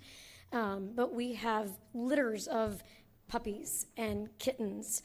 And so it does put an additional strain on our staff that does wear them down, aside from normal turnover and the environment for which we are working towards. And so this board has been very supportive of a number of initiatives to make things better.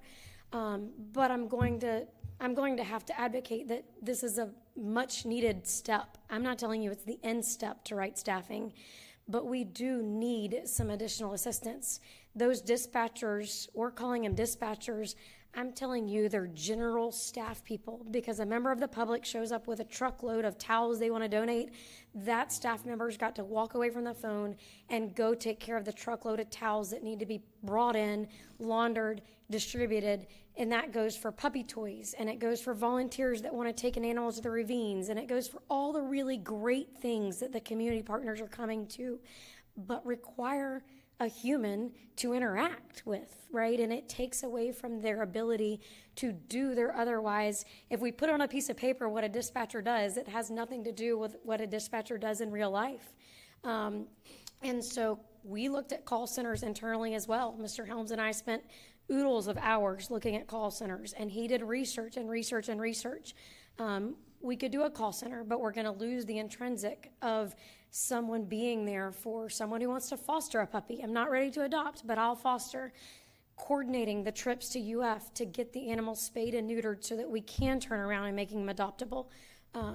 So the limitations of what our current realm can do, And I've said it before, and I've said it to Kathy, I need her to take a vacation, but she can't right now. She can't because she chooses every day to come to the shelter. And I love that in her passion, but frankly, that's a finite solution, right? Because at the end of the day, that stamina runs out no matter what kind of superwoman you are. And I've told her that. You can be superwoman, but superwoman crashes too. And so we have to be able to take baby steps to support her. And again, this isn't, it's not to minimize what this would do, but certainly it may not be the end. 5 officers, frankly, is not enough to service the county, but that may not be today's move. So directly answering your question, we do have a high turnover rate. Some of that is the number of hours that they have to work in order for us to fulfill the need of the community. An officer may work a full shift and be on call and then be called out 4 times that evening. No, not for the stray animal, but for the bite, for the animal that gets hit, for all of the other things that the 911 center will dispatch them out for. But they're at work tomorrow as well. And so turnover is high in that arena. The environment will help, but it won't change the workload that we have spread amongst too few people. We do a great job of interviewing and hiring. So I'd be hesitant to tell you that I'm not sure where we have 6-week lag in someone being called back, because Heidi and Brian and Kathy are interviewing every week. Knock on wood. Heidi was kind of super excited in HR this week. Once everybody starts, we'll be fully staffed, right? Okay. And so there's always transition that's going to happen, but yes, we'll be fully staffed this week as soon as everybody starts their first day. Related to budget, this year's, if the board were to take action today, those individuals would likely be funded from nothing but attrition dollars. The math behind it for the hit for all 3 of those would be about $40,000 from here to the end of the year. That would very well be covered in attrition dollars, OPS dollars within the division and the fund that's there, so no new dollars needed for this year. Next year, it would be incorporated into the budget development, just like we do at any other given time, funded through the general fund, because that is where that department is funded through. Did I miss any of your questions? No, I think you. I know I went. I think you did great. So I still have a couple more. Sure. So are we paying overtime right now for our staff? Yes, ma'am. Well, for those that qualify, but as discussed, those exempt employees don't qualify for overtime. So if they work over their allotted hours, they don't have any compensation coming back to them. It's a salaried position. So yeah, I was going at that for two reasons. One, thinking that if we added positions, we would lower our overtime pay. You would.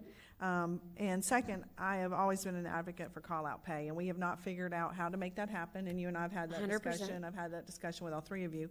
And I still feel like that, and that's another subject, and I won't go down that whole, but I do want to say, I feel like that still has to be resolved across the board. I agree. I feel like call-out pay, I understand they're on salary, but if you're interrupting and you're expecting somebody to stay home on the weekend or go after hours, it should have some value. It has value to us, and so it should have value to what is it they're going to get. And I still want us to work on that. So I'm just without a doubt, and just so that you know, it has been one of your prime initiatives. Ms. Parker brought me some samples of other counties. We're working through the logistics and the legalities of it, but as of this morning, she had found some examples. We're going to start from there. So yes, ma'am, that has been one of your passions, and we absolutely agree with it county-wide, right? Right. The call-out scenario. Okay, and then I want to ask Mr. Grimes a question, and I think you and I talked about this, about the call volume, right? So we had talked about the call volume at the animal services versus the call volume at EMT, or the emergency services, because aren't they pretty comparable? Yeah, they truly are, right? So our EMS as an average runs roughly about 50 calls a day. There's roughly 55 calls a day that enter animal control, whether it comes from the sheriff's office, whether it comes from a private citizen. I mean, the sheer number of calls that enter. I'm not telling you that's all that comes into the 911 center, right? But you got to remember, it's still the same size county that we run with 8 ambulances, 7 fire trucks. You're running the same amount of calls with 5 animal control officers, as we're speaking on this subject. I'm not telling you I got enough ambulances out there either, so don't get me wrong. But what I'm saying is, I mean, you're running a comparable service with less than comparable staff to be able to do it, right? And I mean, they had the same thing. They had to write a report. They have to make the trip out there. They had to make the trip back to the facility. They had to rectify it just like a firefighter, paramedic, whatever on the street has to be able to deal with a call, just like a sheriff's office. They had to sit there. I mean, it's not like when they get there, they just pick up the animal and they get to run back to Palatka. They may be engaged for 3 hours coming up with a resolution, and the resolution may be, oh, I got to go back to town.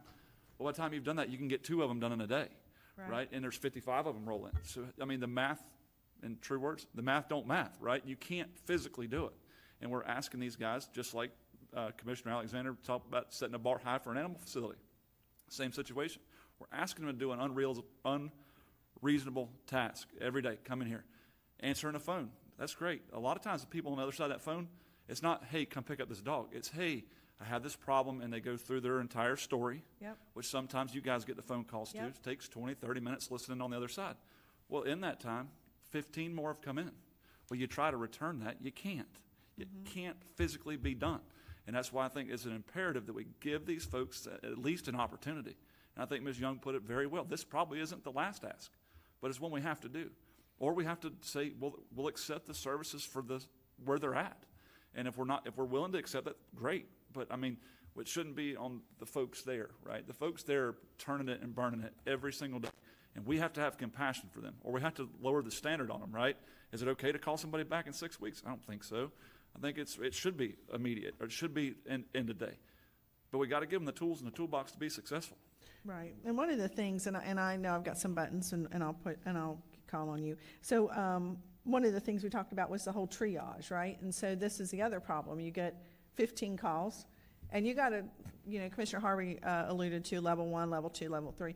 You have to triage them just like you do in any other emergency situation. And you triage it, and you're saying, all right, this one we have to immediately go to, and this is a cat in the tree, and okay, this one we can hold off on because more than likely the cat's going to come out of the tree. But we also get calls for every little thing. Sometimes it's crazy, the calls that we get. I mean, I got a call about somebody who bought a car and wasn't happy the other day. What's that got to do with the county commission? But you get those calls. And so, so the animal control is then left with trying to triage those and figuring out which ones are the most important. And unfortunately, our citizens think they're all important. And that's the challenge that we have. With that, I'll go to Commissioner comments. Commissioner Harvey. Thank you, Madam Chair. Great discussion. Yeah, really, really fascinating. And Julianne, we took a big bite of the apple and trying to move this forward. And we're all praying and hoping that this new animal services building helps this situation out. But what I just kind of heard was that the one person that maybe might answer in the phone is now leaving the phone to go do other jobs. We might be in a good position right now to put a person somewhere different than that facility and take those calls and triage those calls. And then it's summertime. Everybody's looking for, college kids are looking for jobs, high school kids. Maybe there's something that they can do out there to help the full-time staff out there relieve some of their, maybe they walk the dog, maybe they feed the dog, maybe they clean the pen. Maybe that's the case. And until we can get the animal services up and running, so we can get more positions, because a position is just a salary, but then you got to outfit that position too. So there's other costs involved when we add that to it. But I really do think, and I've always thought this, that we need a call center, and if it's a call center of one right now, I'm fine with that. And if it's off-site, where someone can sit there and have, y'all can come up with the levels and the emails and what's important, y'all can do that. This isn't going to be too hard, but I think that's where we start at, and we start building on that platform really soon to get that up and running, because I want that new facility to be the most successful facility that we've ever seen. But we all know that it's going to be full. No matter if we build double what we built, it's going to be full. And it's a shame to me that, again, people are in that position. Some not by fault. Some the economy turns south on them, and they're looking at ways to cut their expenses. I get that. I totally get that. But it's unfortunate the government has to be the backstop at all times. But we do have a service to provide. So I would really like to see us get started with a one-person call center off-site. And I'd like for us to look at if we need to hire 4 college kids and 8 high school kids right now until we can get up and running. Let's look at doing that and see what they can possibly do that doesn't put them in a liability situation, but maybe can help out and help resolve some of the burdens that are on our employees. Thank you, Madam Chair. Commissioner Newbold. It's okay, I got you. What is, you mentioned we'll be fully staffed soon. What does that mean? What is fully staffed there at the moment? That's 2 dispatchers, 4 kennel techs who are caring for the animals, 5 officers, and Kathy. Okay. And Kathy, what is her, She's Animal control manager. Manager. Okay, 5 field officers, 2 dispatchers, 1 manager, and 4 kennel technicians. 4 techs. Okay.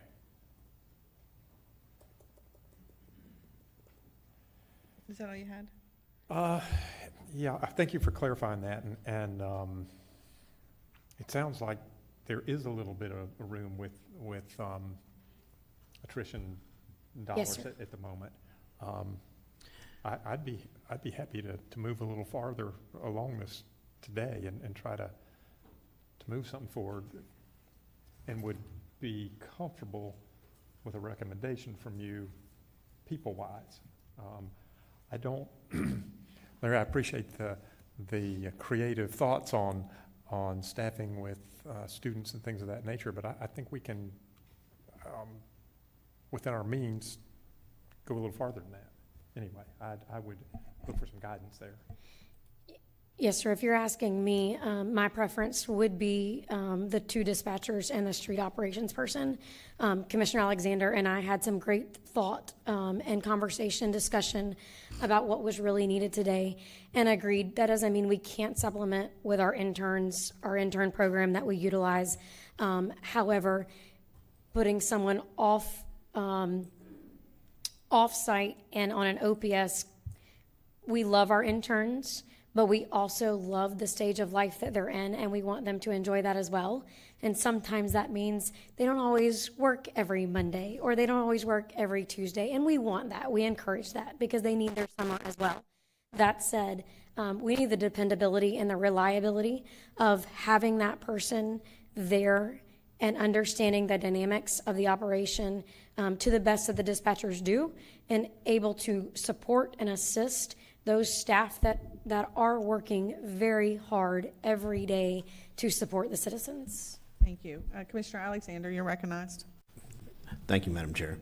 Now, I thought it was very informative that you shared with everyone that a dispatcher is more than just a dispatcher.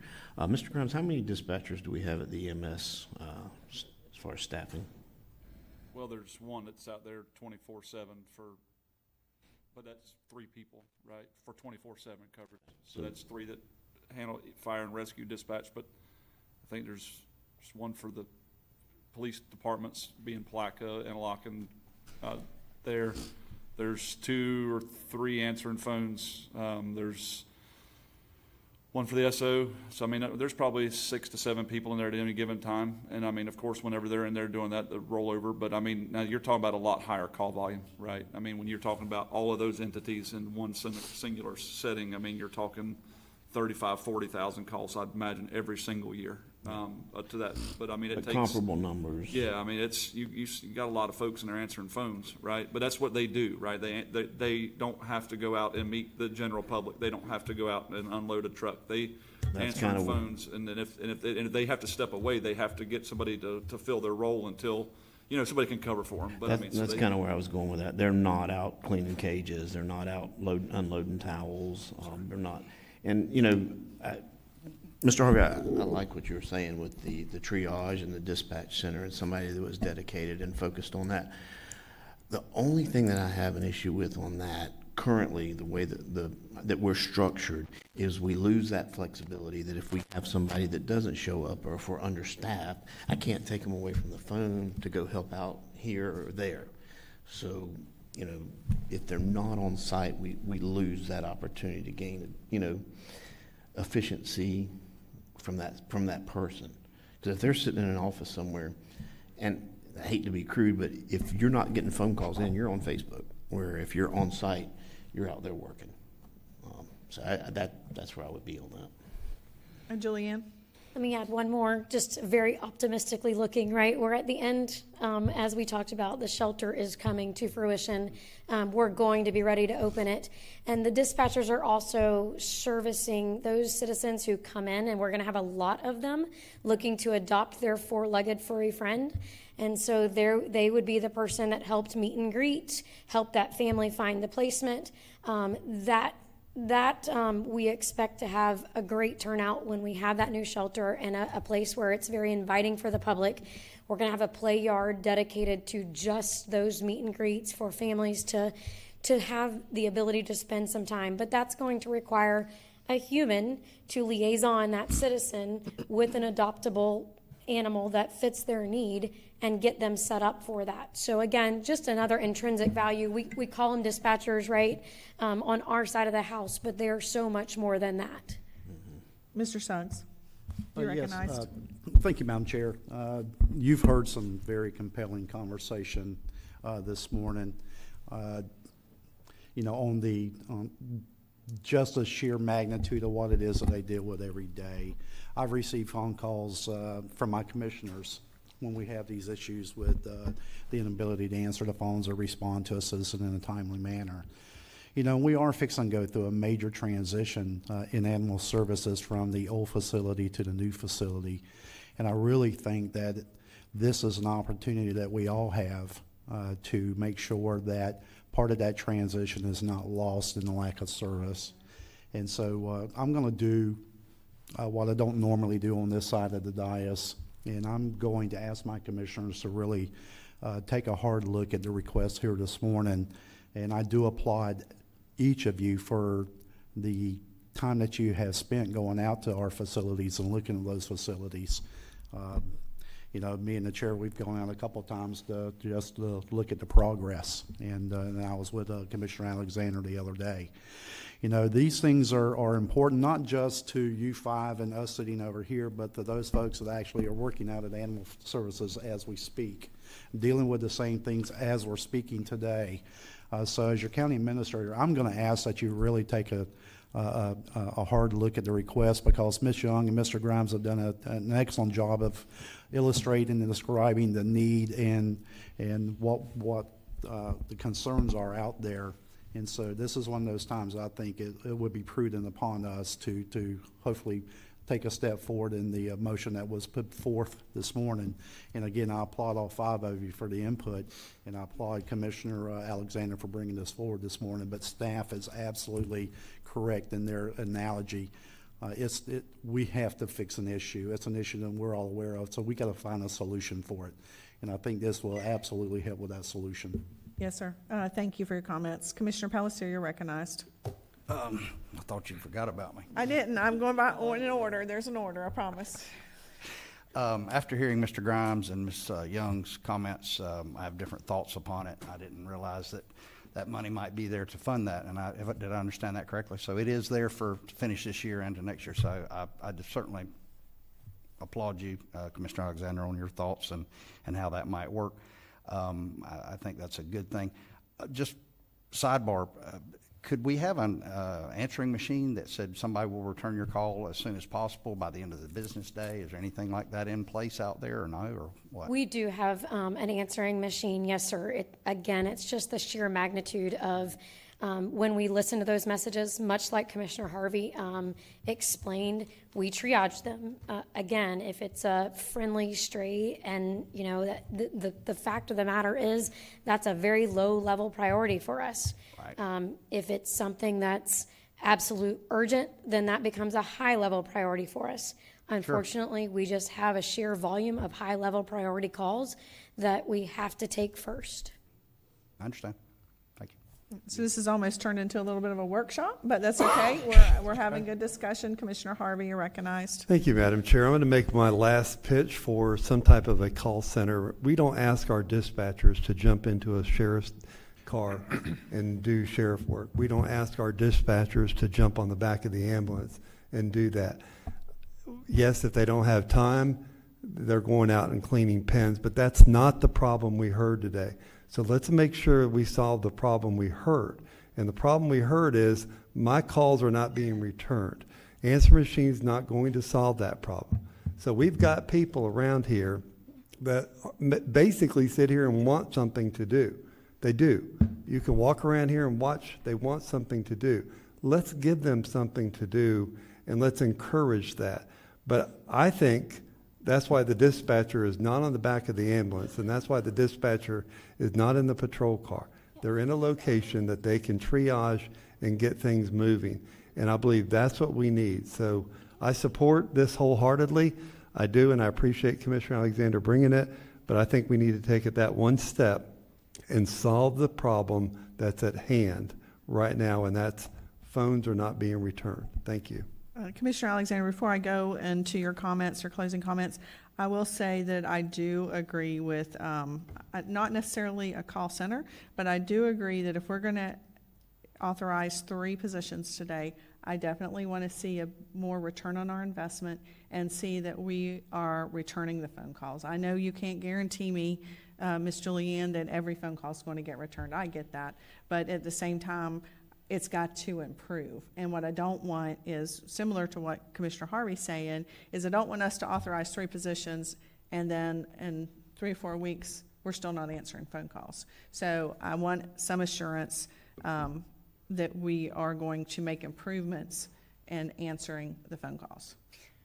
I'll be happy to give you that assurance. Given that said, 3 to 4 weeks from now, we may not even be through the hiring process. So will you let me get them all onboarded and trained, and then you absolutely will see the incremental increase in communication back to the citizen. Again, in some cases, that may be a phone call to the citizen saying, we received your information, we've prioritized your call, please understand we've got to answer the urgent calls first.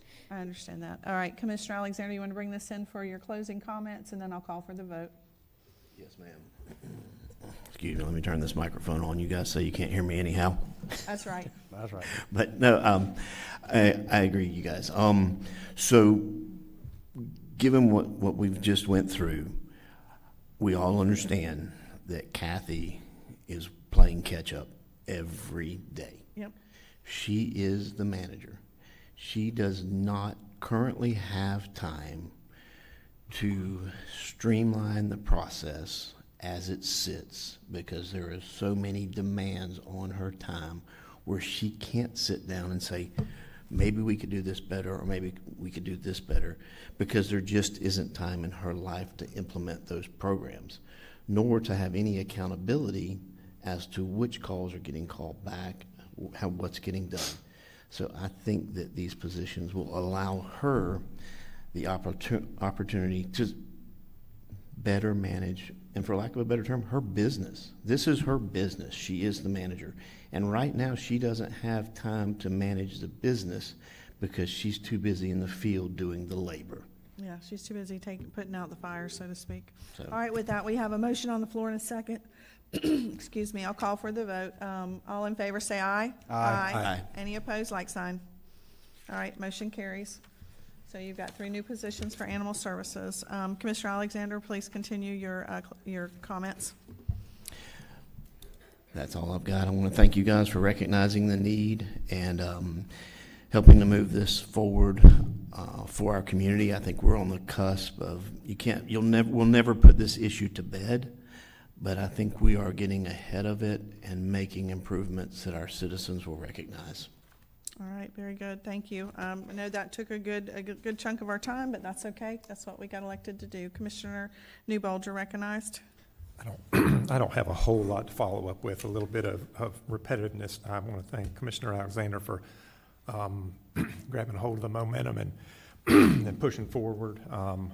Thank everybody for the support and willingness to to really step up. I mean, we get a lot of bad, mostly what you see with animal control commentary from the public is not real positive.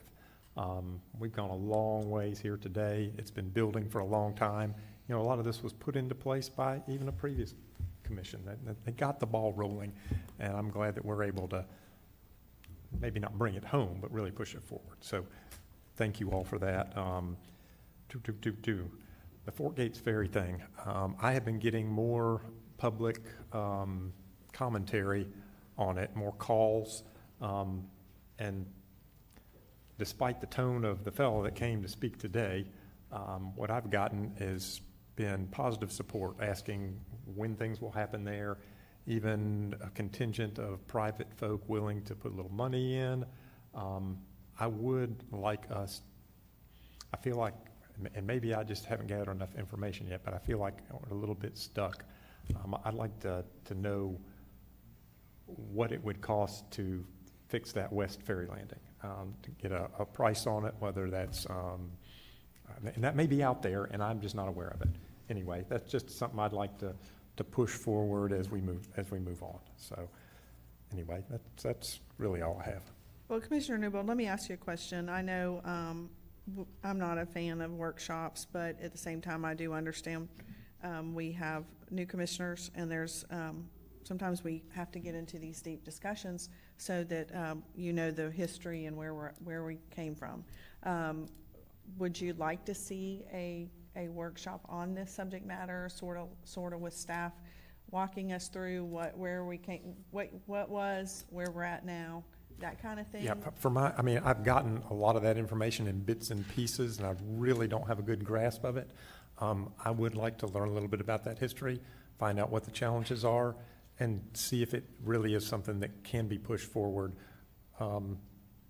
regardless of grant funds. So anyway, yeah, I'd love to see that, and it could just at your discretion. Okay, all right, thank you. Going into Commissioner Palacio, your comments? I have a laundry list of things, and I apologize for that, but y'all have to. That's all right. We know you have to make up for the last meeting you missed. That's right. So I here. expect double time. Thank you, Commissioner Newbold, on the Fort Gates issue. That's actually my number 5 item to talk about, but since it's fresh on everybody, I'll go ahead and hit it. I'm a big fan of the paper and things they put in there. In 1835, Fort Gates on the west side of Big Lake George was reestablished as a military post, and officers built fine residences for their personal use. 1835, that's 190 years ago. So as Mr. Roberts was saying, there's a ton of history there that we need to maintain and bring back to life if we can. I think I told you, or Mr. Suggs, didn't you and I agree that we had heard somewhere that was the second oldest ferry in the state of Florida operating, when it was operating? So there's a lot of history there, and I'm a fan of that, and I like to see that preserved. And I do support a workshop of us finding out some more information and find out where we can get the money to do what it takes to bring that thing back to life. Okay. I think more of anything, it should be, we have to at least workshop and get up to speed as to, educational, as far as, we've got 3 new commissioners, and I really don't know all the history either, but what used to happen, where we were at, and where we're at today, because I do think there's some things that have happened in the process that you guys aren't aware of, and it's not absolutely fair. It's not fair for you to be asked to make decisions when you really don't know the situation with the lease or the previous whatever. I think there's a lot of knowledge to be gained in this area, and I appreciate you pushing that forward, Madam Chair. Number 1, again, sorry for my absence 2 weeks ago. I had an unfortunate medical situation. Thank goodness turned out not to be anything too serious. But again, I received Class A 5 Gold Star treatment at our local hospital, and I can't say enough good things about those people and how I was treated, taken care of. Had multiple phone calls from my colleagues, Mr. Suggs, in-person visit by him, actually. But those folks took excellent care of me. Mr. Smith, Landon Smith, CEO out there, he came by my room, checked on me, and they wanted to know how I was, and just those people just did a phenomenal job. I can't say enough. Our hospital is making a turn, and I'm so proud of it. Number two, I watched the video of y'all's previous meeting when I wasn't here. The individuals that came up and gave their testimony from drug court, very impressed, very impressed. That is money so well spent, and it is changing those people's lives and saving lives. And Judge Morris doing a phenomenal job, and her staff, all those people's names I can't keep up with, but that group that was here, so proud of those folks, and I applaud them and commend them and cheer them to victory. And look forward to seeing them back here again in front of us with another good story. Number three, I took a tour of our facility here a couple weeks ago with Mr. Suggs, Mr. Grimes, and Ms. Leung. And one of the first things I noticed, and it's ironic again of the Veteran Services coming forward today and telling us, and here what great work they're doing, and he's Employee of the Month and that type of thing. And their quarters over there are very, very cramped. And I would like to see us look into giving them some new space over there, giving them some more room. They're doing a phenomenal job. They've got people come from other counties. They're so widely well known of how they treat our veterans and take care of them. I don't mean to turn my back on you, but this is the bulk of the crowd. I'm talking to them. Anyhow, if there's any way possible that we could expand or find them a bigger spot in this wide open building that we have plenty of room to move them into, I would love to see that possibly move forward. If that's something we could look into, I definitely want to do that. We talking about all this space we have over here. That's a waste. That's a waste, and that could be something either utilized in a rental or a lease or for our own staff and different departments. We have a lot of building space over here that needs to be something done with other than just growing dust, because that's what it's doing. So I certainly would like to see that looked into. I encourage my fellow colleagues to take the tour, go in there and look and see what's happening throughout the building, all the way down and around. And I have another project that I want to move forward, but not today, and that involves our facility over here. But I'm going to give you a little teaser. It's a good thing that I think will help us in taking care of our people and making a better place in Putnam for all. Let's see. I guess I'm going to jump to, because I've kind of covered all that. Number 6 on my list was just as a show of support to my colleagues. After watching all the video of the meeting y'all had and your votes, I would have been right there. It'd have been a 5-0 instead of a 4-0. Y'all did exactly what I would have done. So anyhow, we're all on the right track. We're all moving forward in a positive direction, and I love to see that. And again, thank you for all your well wishes. I have been checked out from elbow to appetite, and they say I'm good to go. Well, we're glad to hear that. Is that all your comments? Yes, ma'am. Thank you. All right, thank you. Appreciate you. I'm sorry, Commissioner Harvey, I'm expecting you to just go ahead and go on in through. Thank you, Madam Chair. Commissioner Palatka, you're right on spot. For years, we've been talking about renovating these buildings, and we do have people that are interested in leasing.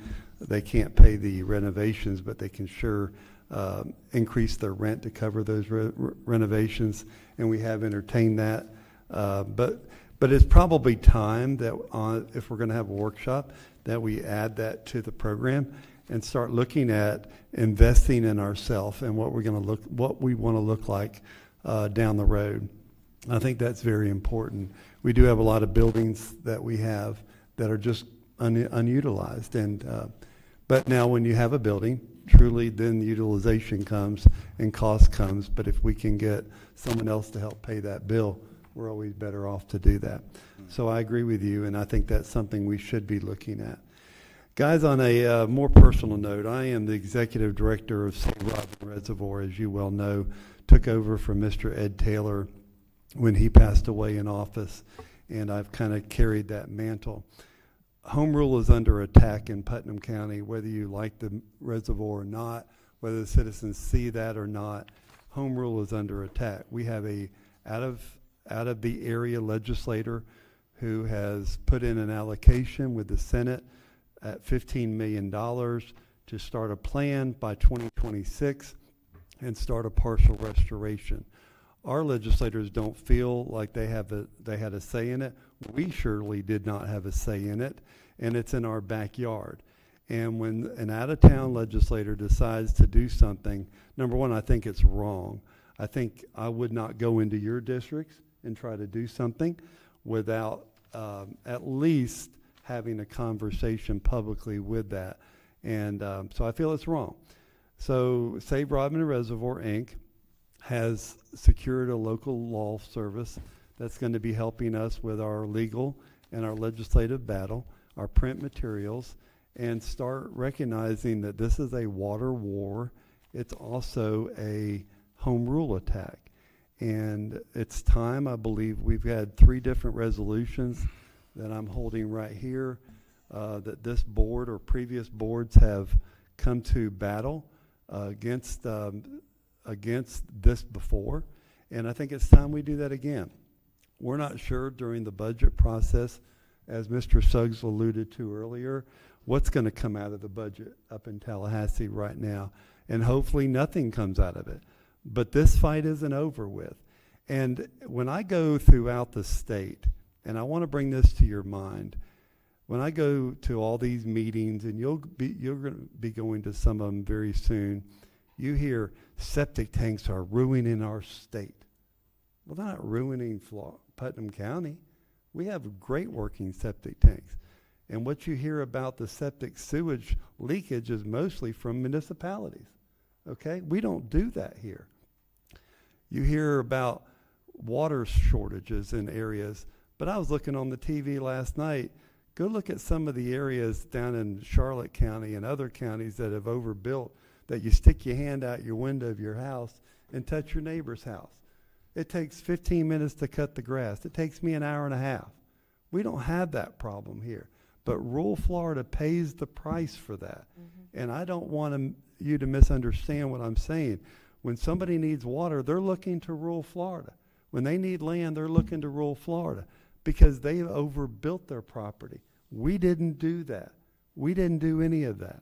So I would really encourage our commissioners. We need to come up with a resolution very soon, if possible, supporting home rule and supporting the water war that's going to happen. And when you look at it, whether you agree with it or not, there's 21 billion gallons of fresh water, 19 feet above sea level. And I think I've heard a commissioner state that he was out in the west part of the country, and someone says, you better keep that reservoir. You're going to need it one day. Well, we can use that. And what people don't realize is when that reservoir is full, when the Lake Ocklawaha that I refer to it, that's the official name that Congress gave it to, when that thing is full, all the lakes in Putnam County and western Putnam County are backed up, and they're full too. So water is important. And when you turn that spigot on one day and it doesn't come out, then it might be too late for us to stand up and fight.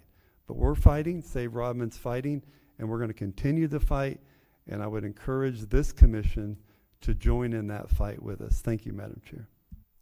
Commissioner, are you making a motion for a letter of support? Are you making a motion for a resolution? What is your ask here?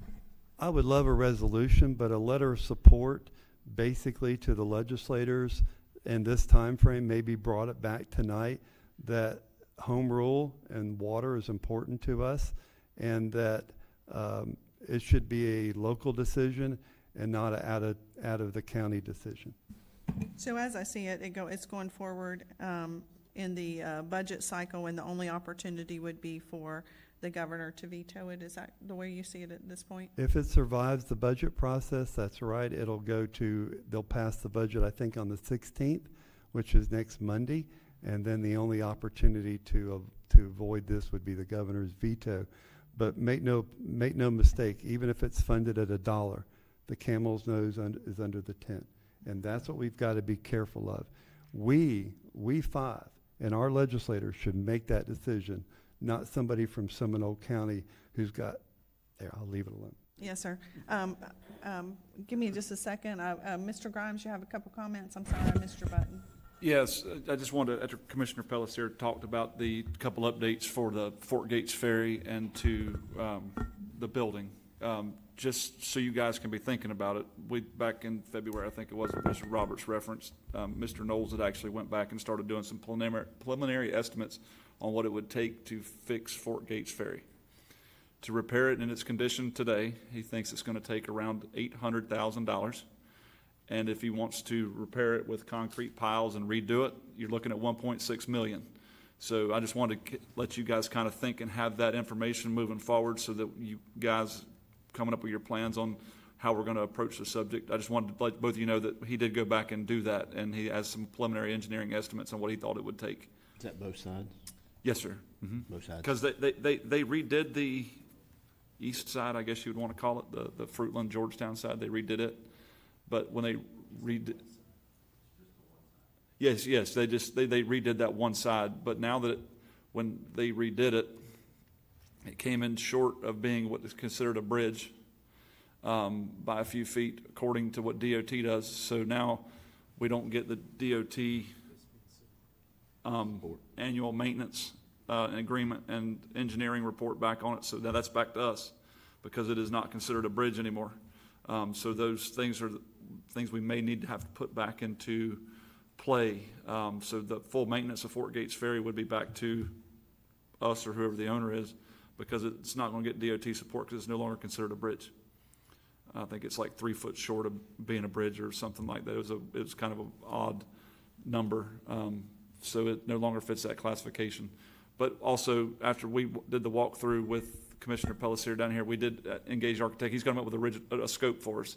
I talked to him as of the other day, and I said, just put something together that makes it look like a completed shell for now, right? So at least it's open and you could build offices in it as needed, but he's going to put us together an original plan scope type look at with an architectural estimate of what it would take to fix that into just a shell, for no better term now, because we really don't know what would go in it. But he is working that process. I talked to him yesterday. So I just wanted to let you know that was still moving forward. It hadn't stopped. Thank you. Okay, so just real quick, speaking of Fort Gates Ferry, the lease that was being referred to today, can one of you discuss that or give us an update? Mr. Suggs, I'm not sure if you're the person. I mean, as I know Mr. Commando's not here. And I believe that's going to need to be a Mr. Commando question because we had some earlier conversation on that, and there's some we possible really don't litigation. know who owns that at this point, so Mr. Commando, and I will have to discuss that further and get back to you on that one. All right, thank you. Commissioner Alexander, you have some comments? Yes, ma'am. Mr. Harvey, I appreciate you bringing the issue with the Rodman Reservoir and the Kirkpatrick Dam to light and the urgency of that issue. What do we need to do? Do we need to pencil a letter of support? Okay. Okay. Well, I would like to. Yeah, I think a letter of support would tell our legislators where we stand. Okay. I make a motion. We get that letter together now. Man, I'm liking your style, Mr. Do you need a second, or do you need a nod or a wave, Yeah, we or need a what do you second. need? I need a second. Second. All right, all in favor of penning a letter and having it ready by this afternoon? Can we do that? Yeah. All right, say aye. Aye. All right, we have unanimous support. Thank you. Go, Commissioner. All right, Commissioner Pelletier. Just very briefly, the longer we kick the can down the road with Fort Gates, that 800,000 number is not going to hold water. You're not So wrong. bear that in mind. It's just only going to grow. Okay. That's it. All right, Commissioner Harvey, are you done with your comments? I am. Thank you, Madam Chair. Thank you, Madam Chair. I am. You don't have 6 items? All right, so it was a really great meeting today. Thank you all definitely for the support of Animal Services and the Spay and Neuter Mobile Unit. I am looking forward to the changes that's going to happen. This board is and will continue to be a board of change. I really believe that. Some things just are going to have to change. It's inevitable. And Animal Services is one of those things. And so moving forward, having the support. I know Kathy is a valuable asset to the county. We appreciate all the hard work her and her staff have done, and I don't want anything here to reflect that we don't appreciate what she's done or what the staff has done, because they are doing the best they can with what they got. So I want to make sure that everybody understands that, and we truly do appreciate them, and they need the support. So thank you, Commissioner Alexander, for adding some positions to that. And then as far as the building next door, Commissioner Pelletier, you're spot on that. It's something that I noticed when I first started, but I've not had time to tackle. And I'm glad that you're looking into that and look forward to what you want to do in the future. And so as I hear it correctly, you're going to be coming back with some suggestions, or? Okay. Absolutely. All right, so there's not an action item today other than you letting us know what you're doing? None at all. Okay, all right. And then the Fort Gates Ferry, do we want to schedule a workshop? Is that what I'm hearing? With y'all's support, I think that's what I would like to do. Mr. Suggs, do you want to have any comment on that, or? No, ma'am, we'll, if you guys want to. It would have to be in July for me. Yes, ma'am, so if you would, if we could table the conversation as a potential date until after I have a follow-up conversation with Mr. Commando following this morning's comments. So then we can get together on the 24th and set a potential date for July, if you'd like. We definitely need to know ownership of it and what we can or cannot do. Mm-hmm. I agree that absolutely. Again, I want to thank Palatka Babe Ruth for hosting the district championship. I think that's exciting for our county to have that many teams come in, that many students come in, and utilizing our facility. And thank you to this board for the support of improving Theobald Park. It's completely, if you haven't been out there, go by there. It makes you very proud. As you drive by, you look at it and you go, wow, this is really great in our community. And then the animal services building, real quick, I just want to remind us as we're going through and the community talks about, this hasn't been done quick enough. Listen, in my opinion, again, I wished it would have been done at the end of the year. But it hasn't been. And so, but we got to remember that we're taking less than $1 million and building a facility that houses 80 animals and 80 plus cages. And Clay County's doing the same thing, and I know I've said it before, and I know you guys know this, but Clay County's doing the same thing for $26 million. And so the fact that it's taken us a little bit longer, but we saved the citizens $25 million, I'm okay with that. So I just, again, I wish it was done sooner, but at the same time, staff's doing everything they can to keep it within budget, and the contractor has too, and there has been frustrating at times because you can't get things done quick enough. But I do think that I want to applaud staff for continuing that, and as long as I can go by and continue to see improvements, we're good. But I just want us to continue to bring that to a closing, and I know you all want that as well. So with that, I don't think there's anything else to come before the board. Anything else? Julianne, you're good? Mm-hmm. All right. With that, we will recess. Thank you, Commissioner Harvey, and we will re-adjourn this afternoon at 5:05 to hear our budget, and also to hear our mid-year budget, and also to hear impact fee report. And as a reminder, I want to tell everybody pages 116 through 237 were inadvertently in this package, and please disregard. Thank you.